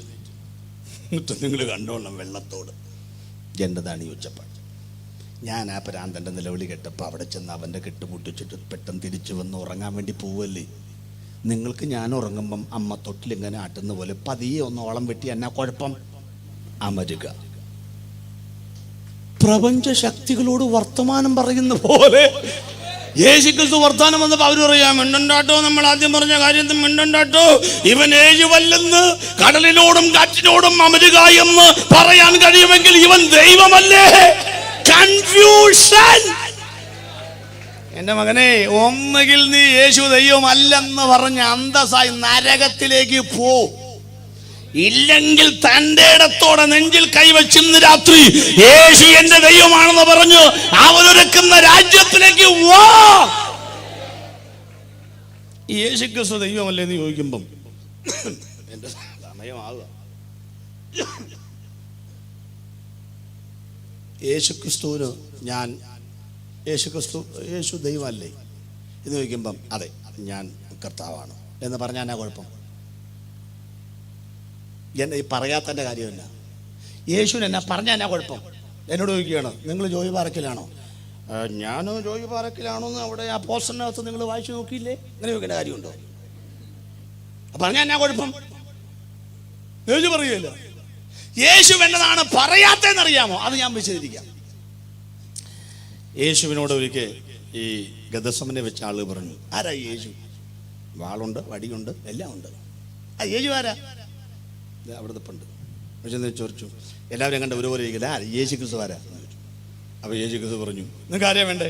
യേശു ക്രിസ്തുവിനെ ഞാൻ ആകുന്നു. വീട്ടിൽ പോയി വായിച്ചു നോക്കണം. അത് കേട്ടതും ഇവർ പിൻവാങ്ങി നിലത്ത് വീണു. അതെന്നായി? ഞാൻ ആകുന്നു എന്ന് പറഞ്ഞപ്പോൾ നിലത്ത് വീഴേണ്ട കാര്യം എന്നാ? അത് പഴയമത്തിൽ ആളുകളെ ദൈവത്തോട് ചോദിച്ചു, എന്നതാ പേര്? ഇപ്പൊ യഹോവ പറയാ, ഞാൻ ആകുന്നവൻ ഞാൻ ആകുന്നു. യേശുക്രിസ്തു ജീവിച്ചിരിക്കുമ്പോൾ 7 അവകാശവാദം പറഞ്ഞു. ആ 7 അവകാശവാദത്തിന്റെ ആദ്യം ഞാൻ എന്നാണ്, അവസാനം ആകുന്നു എന്നാണ്. ഞാൻ വഴിയും സത്യവും ജീവനും, ഞാൻ സാക്ഷാൽ മന്ദിരവള്ളി, ഞാൻ ലോകത്തിൻ്റെ വെളിച്ചം, ഞാൻ പുനരുത്ഥാനവും ജീവനും, ഞാൻ നല്ല ഇടയൻ, ഞാൻ ആകുന്നു, ഞാൻ ആകുന്നു, ഞാൻ ആകുന്നു. 7 വാക്യവും കൂടെ ബജാജ് മിക്സിക്കകത്തിട്ട് അടിച്ചു കിട്ടുമ്പം ഒറ്റ വാക്ക് കിട്ടും, ഞാനാകുന്നവൻ ഞാനാകുന്നു. അത് കേട്ടപ്പോൾ അവന്മാർ താഴെ വീണു. അത്രേ ഉള്ളൂ എൻ്റെ കാര്യം. മനസ്സിലായില്ല? മാമൂടിൽ നേത്ര പരിശോധന ക്യാമ്പ് സൗജന്യം, ഭയങ്കര തിരക്ക്. നിങ്ങൾ ചോദിച്ചു, എന്നാ പേര്? മറിയാമ്മ. എത്ര പൈസ? 60 അങ്ങോട്ട് പോക്കെ രസീത് മേടിച്ച് വേഗം പോക്കോ. ഇഷ്ടംപോലെ ആൾ വന്നുകൊണ്ടിരിക്കുക. അടുത്ത പേര് എന്നാ പേര്? എൻ്റെ പേര് നാരായണൻകുട്ടി. എത്ര പൈസ? 85 പോക്കോ. നമ്മൾ മുഖത്തൊന്നും നോക്കില്ല. എന്നാ പേര്? ചേട്ടൻ്റെ പേര് അവറാക്ഷൻ. എത്ര പൈസ? 48. അങ്ങനെ പറഞ്ഞുകൊണ്ട് വേഗം വേഗം വേഗം വേഗം എഴുതി തെക്കൊണ്ട് വെക്കുമ്പോൾ ഒന്ന് പറഞ്ഞു, എന്നാ പേര്? അപ്പോൾ ഒരാളെന്ന് പറഞ്ഞു, നരേന്ദ്രമോദി. നോക്കത്തില്ലേ? നോക്കില്ലേ? എന്നാ കാര്യം? നമ്മുടെ പ്രധാനമന്ത്രിയുടെ പേരാണ് ഈ കൂടച്ചക്കയ്ക്ക് കുഞ്ഞിനെ വിലയില്ലാത്തവൻ ഇട്ടിരിക്കുന്നത്. അപ്പൊ നമ്മളൊന്നും അപ്പൊ അടുത്ത ആളുടെ പേര് ചോദിച്ചപ്പോ അടുത്ത ആളുടെ പേര് എന്താണ്? Donald Trump. ഈ സാധാരണക്കാരന്റെ പേരിന്റെ കൂടെ അസാധാരണ വ്യക്തിത്വമുള്ളവന്റെ പേര് വന്നാൽ ഒന്ന് ഞെട്ടുകയല്ലേ? അതാ ഇവന്മാരെ ഞെട്ടിയത്. യേശു പറഞ്ഞു, ഞാനാകുന്നവൻ ഞാനാകുന്നു. പടച്ചട്ട അണിഞ്ഞവൻ, പടക്കളത്തിലിറങ്ങിയവർ, പടനായകന്മാർ, വാളും പരിയും കുന്തവും പരിയും പിടിച്ചവൻ, ഒന്നും കയ്യിലില്ലാത്ത യേശു പറഞ്ഞു, ഞാനാകുന്നവൻ ഞാനാകുന്നു എന്ന് പറഞ്ഞവൻ ധാര വീണുന്നു. യേശു ദൈവമാണെന്ന് നേരിട്ട് പറയാത്തതിന്റെ കാര്യം എന്നാന്ന് പോലും മനസ്സിലായോ? നീ ജീവനോടിരിക്കാൻ വേണ്ടിയാണ്. അല്ല, ഞങ്ങൾ പറയുന്നത് കേട്ട് വിശ്വസിക്കുക എന്നുള്ളതേ മാർഗമുള്ളൂ. വെച്ചാ ഇതിൽ പറയും, ദൈവം എന്നോട് നേരിട്ട് വന്ന് സംസാരിക്കട്ടെ. നേരത്തെ പെട്ടിക്കറാനാണോ? അടുത്ത കാര്യം, ഈ യേശു സത്യദൈവമാണെന്ന് പറയാത്തതിൻ്റെ കാര്യം എന്നാ? സത്യം അത് പറയാം. ഈ യേശു വേറെ ആരെയും അന്നേരം ഏൽപ്പിക്കാതിരുന്നു. ഈ സത്യ ദൈവത്തിന് പരസ്യം കുറവാണ്. സത്യത്തിന് ഉദ വേണ്ട, താങ്ങു വേണ്ട, റെക്കമെൻഡേഷനും വേണ്ട. സത്യത്തെ നിങ്ങൾ തല്ലിക്കൊന്ന യോസേഫിൻ്റെ കല്ലറയിൽ വെച്ചാൽ ഒരുത്തൻ്റെ ലെറ്ററില്ലാതെ, ഒരുത്തൻ്റെ പിൻബലമില്ലാതെ അവൻ 3-ാം ദിവസം പുറത്തു വരും. യേശു സത്യമാണ്. എന്നതാ സത്യം എന്നറിയാം? അതും കൂടെ പറയാം. എന്നതാ സത്യം? പിള്ളേർക്ക് മനസ്സിലാവുന്ന പോലെ പറയുക. 3 + 2 = എത്രയാ? അതും അറിയാമല്ലേ? 5. അതാണ് സത്യം. അപ്പം നിങ്ങൾ പറഞ്ഞു അത് ശരി, അങ്കമാലിയിൽ നിന്ന് ഇപ്പോൾ ഒരാൾ വന്നിട്ട് 3 × 2 = 5 പറയും. ഇതാണ് അത്ര വലിയ കണക്ക്? അത് വലിയ കണക്കാണ്. അതാണ് സത്യം. അതെങ്ങനായി സത്യമായെന്നറിയാമോ? അത് പറയാം. 3 × 2 = 5 ഇന്നലെ മുതലല്ല, 3 × 2 = 5 മിനിഞ്ഞാന്ന് മുതലല്ല, കഴിഞ്ഞ ആഴ്ച മുതലല്ല, കഴിഞ്ഞ മാസം മുതലല്ല, കഴിഞ്ഞ വർഷം മുതലല്ല.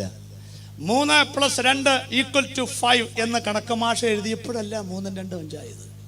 3 × 2 = 5 പൈതഗോറസ് കണ്ടുപിടിച്ചപ്പോഴല്ല 3 × 2 = 5. പിന്നെ എപ്പോഴാ?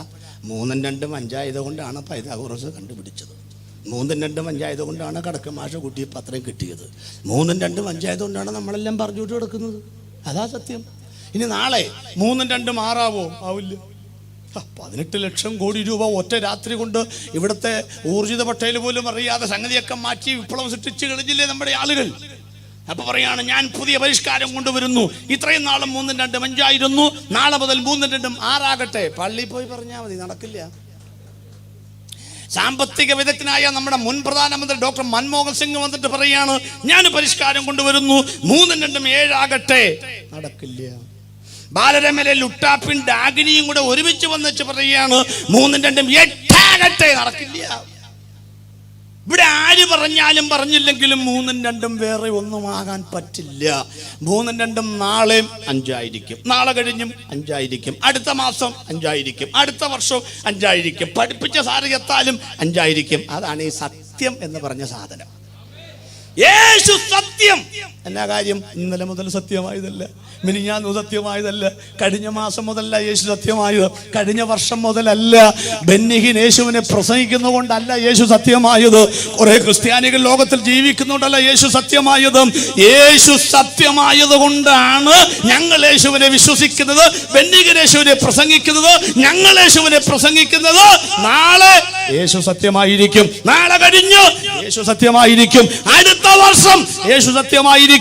യേശു സത്യമാണെന്ന് പറഞ്ഞവനെ തല്ലിക്കൊന്നാലും യേശു സത്യമായിരിക്കും.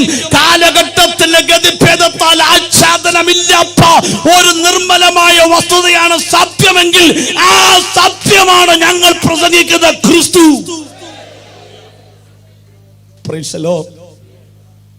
ഞാൻ ചോദിച്ചു, കർത്താവേ, ഈ പന്തലിലേക്ക് ഒരു 10 പേര് വന്നിച്ച് പറയുകയാണ് യേശു ദൈവമല്ല എന്ന് പറയുമ്പോൾ യേശുവിനെ വേണമെങ്കിൽ മേഘപാളികൾ പിളർന്ന് അച്ചായൻ്റെ ആസ്പെറ്റോസും തകർത്ത് വന്നിച്ച് വേണമെങ്കിൽ പറയാം ഞാനാണ് ആര്? യേശു. പറയേയില്ല. കാരണം ഒരാൾക്കല്ലേ പറയാൻ പറ്റുള്ളൂ. 10 പേര് ഇങ്ങോട്ട് ഇറങ്ങി വന്നിച്ചും പറഞ്ഞു നോക്ക്, യേശു ദൈവമല്ല ആണെന്ന് പറയാൻ തൻ്റെ ഇടമുള്ളവനുണ്ടോ എന്ന് ചോദിച്ചാൽ യേശു മിണ്ടുകയില്ല. പകരം യേശു ക്രിസ്തു സത്യമാണെന്ന് പറയാൻ ഒരു 10-400 എണ്ണത്തെ ഇവിടെ തമ്പുരാൻ ഇരുത്തിയിട്ടുണ്ട്. ഞങ്ങൾ ചാടി എഴുന്നേറ്റിച്ച് പറയും, കൊച്ചേ നിനക്ക് യേശു ദൈവമല്ലായിരിക്കും, പക്ഷെ 35 കൊല്ലമായി യേശു എൻ്റെ ദൈവമാ, 40 കൊല്ലമായി അവൻ എൻ്റെ ദൈവമാ. മാമൂട് സിറ്റിയോട് ഇന്ന് രാത്രി യേശു എൻ്റെ ദൈവമാണെന്ന് ഒരല്പം അഹങ്കാരത്തോടെ, അഭിമാനത്തോടെ, ആവേശത്തോടെ പറയാൻ ആഗ്രഹിക്കുന്നെങ്കിൽ ആ കരം ഒരു പ്രാവശ്യം കൂടെ ചേർത്തടിച്ചു പറ, യേശു മാത്രമാണ് എൻ്റെ കർത്താവ്. എൻ്റെ സമയം തീർന്നു. ഒരു പോയിന്റും കൂടെ വിശദീകരിക്കാനുണ്ട്. വിശദീകരിക്കണോ നിർത്തണോ? അപ്പോൾ ബാക്കി ഭാഗം കൊണ്ട് പറയും. അവസാനത്തെ വാക്യം കൂടെ വായിച്ചിട്ട് മർക്കോസ് 4:41. ഉപദേശിയുടെ സംശയം മാറി, പ്രസംഗം കേട്ടവരുടെ സംശയം മാറി. അവസാനത്തെ ഭാഗം കൂടെ പറഞ്ഞ് നിർത്താം. അവർ വളരെ ഭയപ്പെട്ടു. കാറ്റും കടലും കൂടെ ഇവനെ അനുസരിക്കുന്നുവല്ലോ, ഇവൻ ആരെന്ന് തമ്മിൽ പറഞ്ഞു. സംഭവം അറിയാമല്ലോ. യേശുക്രിസ്തു സന്ധ്യയായപ്പോൾ അക്കരയ്ക്ക് പോവുക. കയറിയ പാടെ അമരത്ത് തലേണ വെച്ച് ഉറങ്ങി.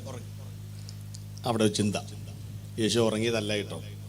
ഈ 6 മണിക്കൊന്നും ആരും ഉറങ്ങൊന്നുമില്ല. പിന്നെ ഒരു പണിയില്ലെങ്കിൽ ആരും ഉറങ്ങിപ്പോവും.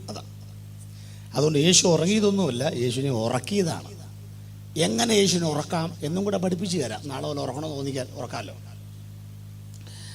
ഈ പടകിലേക്ക് കയറിയപ്പം 13 പേരുണ്ട്. യേശു അമരത്ത് 12 പേര് ഇരിക്കുക. 12 പേര് എവിടെ ഇരുന്ന് കാണും? ഈ 6 12 2 പേര് വെച്ച് 6 ജോഡി ഇരുന്ന് കാണും. പത്രോസ് ആരുടെ അടുത്ത് പോയിരുന്ന് കാണും? യോഹന്നാന്റെ അടുത്ത് പോയിരുന്ന് കാണും. ഫിലിപ്പോസ് ആരുടെ അടുത്ത് പോയിരുന്ന് കാണും? യൂദായുടെ അടുത്ത് പോയിരുന്ന് കാണും. കാരണം ഈ മനസ്സുകൊണ്ട് യോജിച്ചവരുടെ അടുത്തേ നമ്മൾ എന്ത് ചെയ്യുള്ളൂ? ഇരിക്കും. അത് സംശയം ഉണ്ടെങ്കിൽ ഇപ്പം നിങ്ങൾ എവിടാണ് ഇരിക്കുന്നത് നോക്കിച്ചാൽ മതി. ആ പടിഞ്ഞോട്ട് ഇറങ്ങി വരുമ്പോൾ തന്നെ പുഴുങ്ങിയ കപ്പക്കറത്തിലേക്ക് കണ്ണറിയുന്ന ഒരു നോട്ടമാണ്. പരിചയക്കാരെവിടെയെങ്കിലും ഉണ്ടോ? എന്തിനാ അവിടെ പോയിരിക്കാനാ? അതല്ലേ എത്തി കസര ഇപ്പോഴും ബാക്കി കിടക്കുന്നത്. കസര ഇല്ലാന്ന് അറിയാൻ മേലാത്തോണ്ടൊന്നുമല്ല. ഈ പരിചയക്കാരുടെ അടുത്ത് പോയിരിക്കുന്ന അറിയാമോ? ഒരു ജോക്കൊക്കെ വരുമ്പം ഒന്ന് തോണ്ടണം എന്ന് തോന്നിയാൽ, ഇവിടുന്ന് കോട്ടയത്ത് നിന്നും ട്രിവാൻഡ്രത്തേക്ക് KSRTC ബസ്സിന് കയറിയിരിക്കുക. എന്നാ ജോക്ക് ഫോണിൽ കൂടെ സംസാരിച്ചാലും അടുത്തിരിക്കുന്നവനെ തോണ്ടാൻ പറ്റുമോ? പറ്റില്ല. രണ്ടാമത് നോക്കിയാലും ചോദിക്കും, എന്നതാ നോക്കുന്നത് ചോദിക്കത്തില്ലയോ? അപ്പൊ അടുത്തിരിക്കുന്ന ഉദ്ദേശം തോണ്ടാനും പറയാനും പോകാൻ നേരത്ത് ഞാൻ പോവാട്ടോ എന്ന് പറയാനൊക്കെയാണ് ഈ അടുത്തിരിക്കുന്നത്.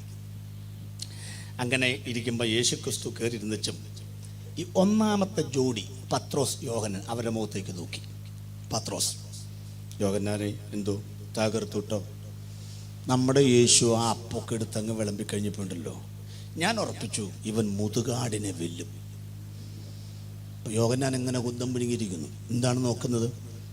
അല്ല അച്ഛാ, ഈ അപ്പമല്ലേ കൊടുത്തുള്ളൂ? അതെ. ഈ വട്ടി കൊട്ട എവിടുന്ന് വന്നു? അവൻ സാമ്രാജ്യത്തെയും കടത്തി വിട്ടു.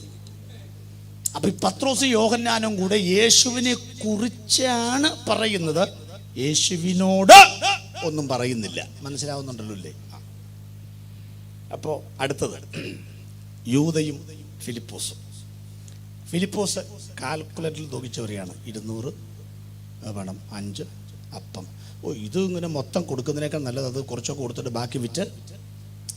ഈ പുള്ളിക്ക് എപ്പോഴും കണക്കൂട്ടില്ല. എൻ്റെ ഭാഷ പറഞ്ഞാൽ ചില കണക്കൂട്ടുമ്പോൾ അവസാനം ഇങ്ങനെ വരും: വരവുക വരവുക, ചെലവുക ചെലവുക, ഇല്ലക ഇല്ലക.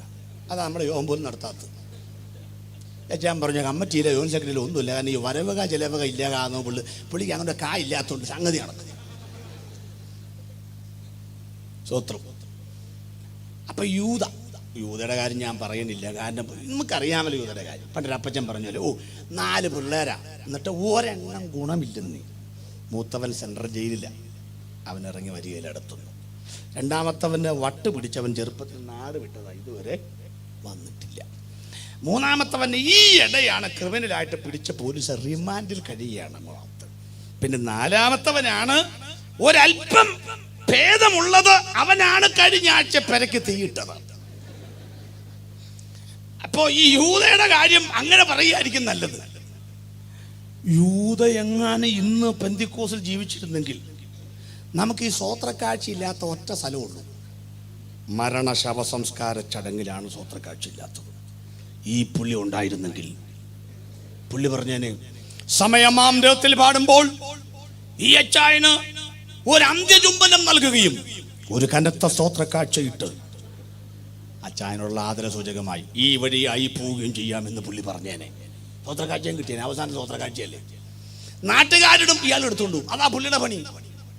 അപ്പൊ ഇവര് തമ്മിൽ എന്തൊക്കെയാ പറയുന്നുണ്ട്? യേശുവിനോടൊന്നും പറയുന്നില്ല. ദൂതുമല്ലോ, മനസ്സിലായോ? യേശുവിനെ കയറ്റിയ സഭകൾ, യേശുവിനെ കയറ്റിയ കുടുംബങ്ങൾ, യേശുവിനെ കയറ്റിയ വ്യക്തികൾ ഇന്ന് യേശുവിനെ കുറിച്ച് പലതും പറയുന്നുണ്ട്. കമ്മറ്റയുണ്ട്, കൈയിട്ട് വാരലുണ്ട്, പരിപ്പോട തിന്നുന്നുണ്ട്, ഹെൽമറ്റും കൊണ്ടുപോയി കമ്മറ്റിയും എല്ലാം ചെയ്യുന്നുണ്ടെങ്കിലും യേശുവിനോട് സംസാരിക്കുന്നവർ കുറവാണിപ്പോൾ. ചെവി ചൂടാകുന്നവരെ, മൊബൈലിനകത്ത് കൂട്ടുകാരോട് സംസാരിക്കുന്ന പിള്ളേരുണ്ട്.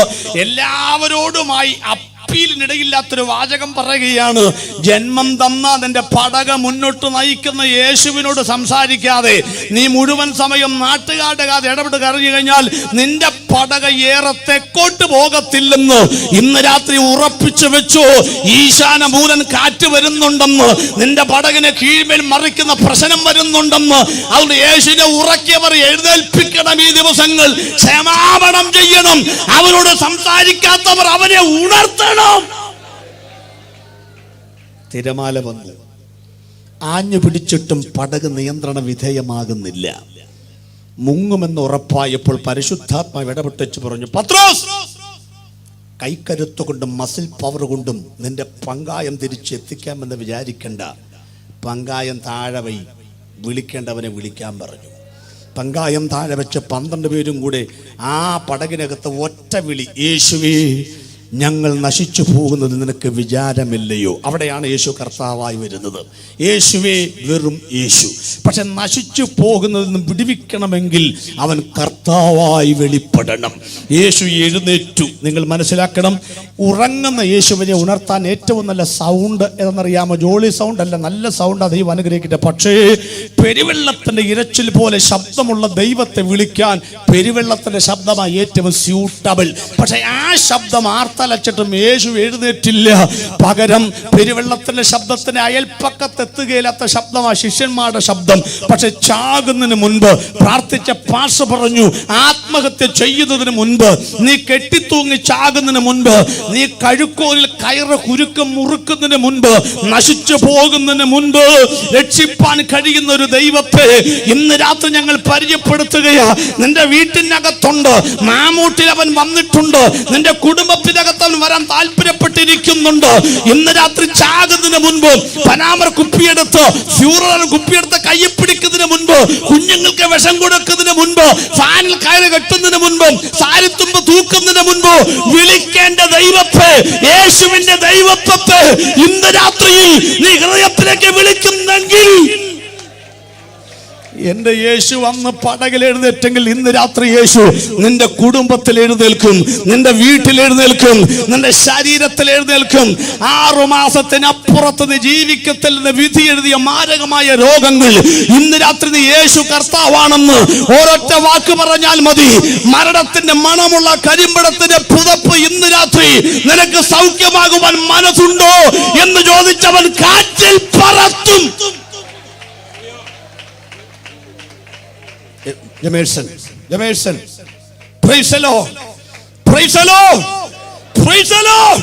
ഒന്ന് എഴുന്നേറ്റാട്ടെ ദൈവമക്കളെ. സ്തോത്രം. നിങ്ങൾ ശ്രദ്ധിക്കണം, യോഗം തീരുന്ന സമയത്ത് നമ്മുടെ ആളുകൾ യോഗം നശിപ്പിക്കാറുണ്ട്. എങ്ങനെയെന്നറിയാമോ? ആദ്യം തന്നെ പോക്കറ്റ് കൈയിട്ട് നോക്കുക. എന്താ, താക്കോൽ ഇവിടെ തന്നെ ഉണ്ടോ? ഇത്ര നേരം ഇല്ലെങ്കിൽ ഇനി തപ്പിയിട്ടും കാര്യമില്ല. ഇങ്ങോട്ട് നോക്കുക. ചില പുറകോട്ട് നോക്കും. അവള് പോയോ, ഭാര്യ പോയോ? ഈ പ്രായത്തിൽ ആരിട്ടേച്ച് പോകാനാണ്? അഥവാ പോയ ഇനിയിപ്പോൾ എന്തോ ചെയ്യാനാണ്? അങ്ങ് ഇട്ടേച്ച് പോകത്തില്ല, അവിടെ നിൽക്കും. ചിലരിങ്ങനെ എത്ര പേര് വന്നിട്ടുണ്ടായിരുന്നു, ഇപ്പോഴാണ് നോക്കുന്നത്. ഇതൊന്നും നിങ്ങൾ നോക്കണ്ടെന്ന്. യോഗത്തിൻ്റെ സമാപനം എന്ന് പറയുന്നത് പിതാവായ ദൈവം സ്വർഗത്തിൽ നിന്ന് നോക്കുകയാണ്. ഇന്ന് ആരെങ്കിലും യേശുവിനെ കർത്താവെന്ന് പറയുന്നുണ്ടോന്ന്? പരിശുദ്ധാത്മാവ് നിങ്ങളുടെ തൊട്ട് മുമ്പിൽ വന്നിച്ച് പറയാണ്: പറ കുഞ്ഞേ, യേശു കർത്താവാണെന്ന്. പറ കുഞ്ഞേ, യേശു കർത്താവാണെന്ന്. യേശു ക്രിസ്തു ക്രൂശിൽ നിന്നിങ്ങനെ നോക്കുകയാണ്. ഞാൻ നിനക്ക് വേണ്ടി വേദന അനുഭവിച്ചതുകൊണ്ട് നീ ഒരു ഹൃദയവേദനയെടുത്ത് നീ എന്നെ കർത്താവായി സ്വീകരിക്കുമോ എന്ന് യേശു നോക്കിക്കൊണ്ടിരിക്കുക. പിതാവും പുത്രനും പരിശുദ്ധാത്മാവും ദൂതവൃന്ദവും പൈശാചിക ദുർഭൂതങ്ങളും ഒരേ സമയത്ത് നോക്കുകയാ. നീ ഇന്ന് രാത്രി യേശു എൻ്റെ കർത്താവാണെന്ന് നാവ് കൊണ്ട് പറഞ്ഞാൽ സംഭവിക്കുന്നത്, നിന്റെ തലയ്ക്ക് മുകളിൽ തൂങ്ങി നിൽക്കുന്ന ന്യായവിധിയുടെ വാൾ യേശു വെട്ടി മാറ്റുവാനിടയാകും. നിന്റെ ഹൃദയത്തിനകത്ത് കുടിയിരിക്കുന്ന പൈശാചിക ബന്ധനങ്ങൾ, രക്തത്തിനകത്ത് വ്യാപരിക്കുന്ന രോഗത്തിന്റെ വൈറസുകൾ, എല്ലിനകത്ത് പതുങ്ങിയിരിക്കുന്ന അനേക രോഗത്തിന്റെ ബന്ധനങ്ങൾ ഇന്ന് രാത്രി യേശു കർത്താവ് കർത്താവാണെന്ന് പറഞ്ഞ് യേശുവിന്റെ രക്തത്തിൽ ആശ്രയിച്ച് എന്റെ ഹൃദയത്തിനകത്തേക്ക് വരണമെന്ന് പറഞ്ഞാൽ പതിറ്റാണ്ടുകൾ പഴക്കമുള്ള മാരക രോഗത്തിന്റെ ബന്ധനങ്ങൾ ഒരൊറ്റ വാക്കിനകത്ത് അഗ്നിയെ കണ്ട ചണനൂല് കണക്ക് ഇന്ന് രാത്രി കെട്ടുപൊട്ടാൻ പോവുകയാണ്. 17 വയസ്സ് പ്രായമുള്ള മന്ദബുദ്ധിയായ പെൺകുട്ടിയുടെ തലയിൽ പാസ്റ്റർ കൈവച്ചു. ഭൂതം പറയുക, കുറെ നാളായി ഞാൻ ഇവളെ 12-10 എസ് ലോറി കാണുമ്പോൾ തള്ളിയിടാൻ നോക്കി നടക്കുന്നില്ല. അഗ്നി കണ്ടപ്പോൾ ഉന്തിയിടാൻ നോക്കി പറ്റുന്നില്ല. വെള്ളം കണ്ടപ്പോൾ അവളെ എടുത്തിടാൻ നോക്കി പറ്റുന്നില്ല. പാസ്റ്റർ ചോദിച്ചു, എന്നതാ പറ്റാഞ്ഞത്? ഉത്തരം, ഞാൻ ഇവളെ നശിപ്പിക്കാൻ ശ്രമിക്കുമ്പോഴൊക്കെ ഈ മന്ദബുദ്ധിയായ പെങ്കൊച്ചിന്റെ വായിന്നൊരു വാക്ക് വരും, യേശു കർത്താവേ, യേശു കർത്താവേ, യേശു കർത്താവേ. അർത്ഥം എന്നാണെന്നറിയാമോ? ഈ കൊച്ചിന്റെ അപ്പനും അമ്മയും ബെന്തിക്കോസിലായിരുന്നു. അവര് പറഞ്ഞു, മോളെ, ഞങ്ങൾക്ക് നിന്നെ നോക്കിയിരിക്കാൻ പറ്റത്തില്ല, പാവപ്പെട്ട കുടുംബമാ, ഞങ്ങൾക്ക് ജോലിക്ക് പോകണം, നിന്നെ എപ്പോഴും നോക്കാൻ യേശു കർത്താവിനെ പറ്റത്തുള്ളൂ, അതുകൊണ്ട് നീ എപ്പോഴും പറയണം യേശു കർത്താവേ, യേശു കർത്താവേ, യേശു കർത്താവ്. 17 വയസ്സായിട്ടും ആ കുട്ടിക്ക് സുബോധം വന്നിട്ടില്ല, തലച്ചോറിൽ ബുദ്ധി ഉറച്ചിട്ടില്ല. പക്ഷെ മാതാപിതാക്കൾ പറഞ്ഞു കൊടുത്തു, യേശു കർത്താവേ, യേശു കർത്താവേ എന്ന് വിളിക്കണമെന്ന്. 17 വർഷം വരെ, ഏകദേശം 10-12 വർഷം അവരുടെ അകത്ത് കുടിയിരുന്നെങ്കിലും അഗ്നിക്കകത്ത് തള്ളിയിടുവാൻ കഴിയാത്തത്, വെള്ളത്തിൽ മുക്കാൻ പറ്റാത്തത്, ലോറിക്കടിയിൽ പടക്കം പൊട്ടിക്കാൻ കഴിയാത്തതിന്റെ കാരണം സുബോധമില്ലാത്ത കൊച്ചു പറഞ്ഞു, യേശു കർത്താവേ, യേശു കർത്താവേ. സുബോധമില്ലാത്ത കുഞ്ഞ് യേശു കർത്താവ് എന്ന് പറഞ്ഞപ്പോൾ മരണം 12 കൊല്ലം മാറി നിന്നെങ്കിൽ ഇന്ന് രാത്രി നിനക്ക് സുബോധമുണ്ടല്ലോ. ആ വാ തുറന്നു പറ, യേശുവാണ് എന്റെ കർത്താവ്.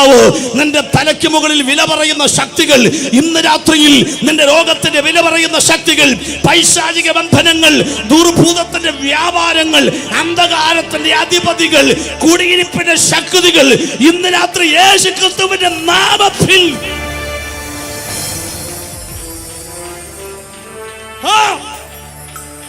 സ്വർഗത്തിനും ഭൂമിക്കും നാഥനായ യേശുവേ, സ്വർഗീയ പിതാവേ, ഇന്ന് രാത്രി കരമടിച്ച് യേശുവിന്റെ കർത്തൃത്വം സ്വീകരിക്കുന്നവരുടെ മേൽ ദൈവശക്തി ഇറങ്ങി വരട്ടെ. ആകാശത്തെ ഭൂമിയെ ഉളവാക്കിയ, അതിനെ ഉണ്ടാക്കിയ, മരിച്ചവരെ ഉയർപ്പിച്ച യേശു ക്രിസ്തുവിന്റെ നാമത്തിൽ രോഗത്തിന്റെ കെട്ടുകൾ പൊട്ടിമാറട്ടെ. 38 വർഷത്തെ കെട്ടുകൾ പൊട്ടിച്ച ദൈവത്തിന്റെ സാന്നിധ്യം, ഈ പടകനെ ശാന്തമാക്കിയ ദൈവത്തിന്റെ സാന്നിധ്യം, ഒരു സ്ഥലത്തും രക്ഷയിൽ നിന്ന് വിധിയുടെ രോഗത്തിന്റെ ബന്ധനങ്ങൾ ഇന്ന് രാത്രിയിൽ നീ രക്ഷപ്പെടത്തില്ലെന്ന് പെറ്റമ്മയും ജന്മം തന്ന അപ്പനും വിരൽ ചൂണ്ടി പറഞ്ഞ ജീവിതങ്ങൾ, ഉപഭോഗ സംസ്കാരത്തിൽ കീറിപ്പറഞ്ഞ ജീവിതങ്ങൾ, രക്ഷയില്ലാത്ത ജീവിതങ്ങൾ, ചാകാനിരിക്കുന്നവർ ഇന്ന് രാത്രിയിൽ യേശു എന്റെ കർത്താവ് എന്ന് പറയുമ്പോൾ അവരുടെ പലവിധി മാറി മറിയട്ടെ. കർത്താവ് ഞങ്ങളുടെ പ്രാർത്ഥന കേട്ടതിനായി സ്തോത്രം. യേശു ക്രിസ്തുവിന്റെ വിലയേറിയ നാമത്തിൽ തന്നെ, ആ കരമടിച്ചെല്ലാ നാമത്തിലും മേലായ നാമത്തിന് സ്തോത്രം ചെയ്യട്ടെ ഇന്ന് രാത്രി.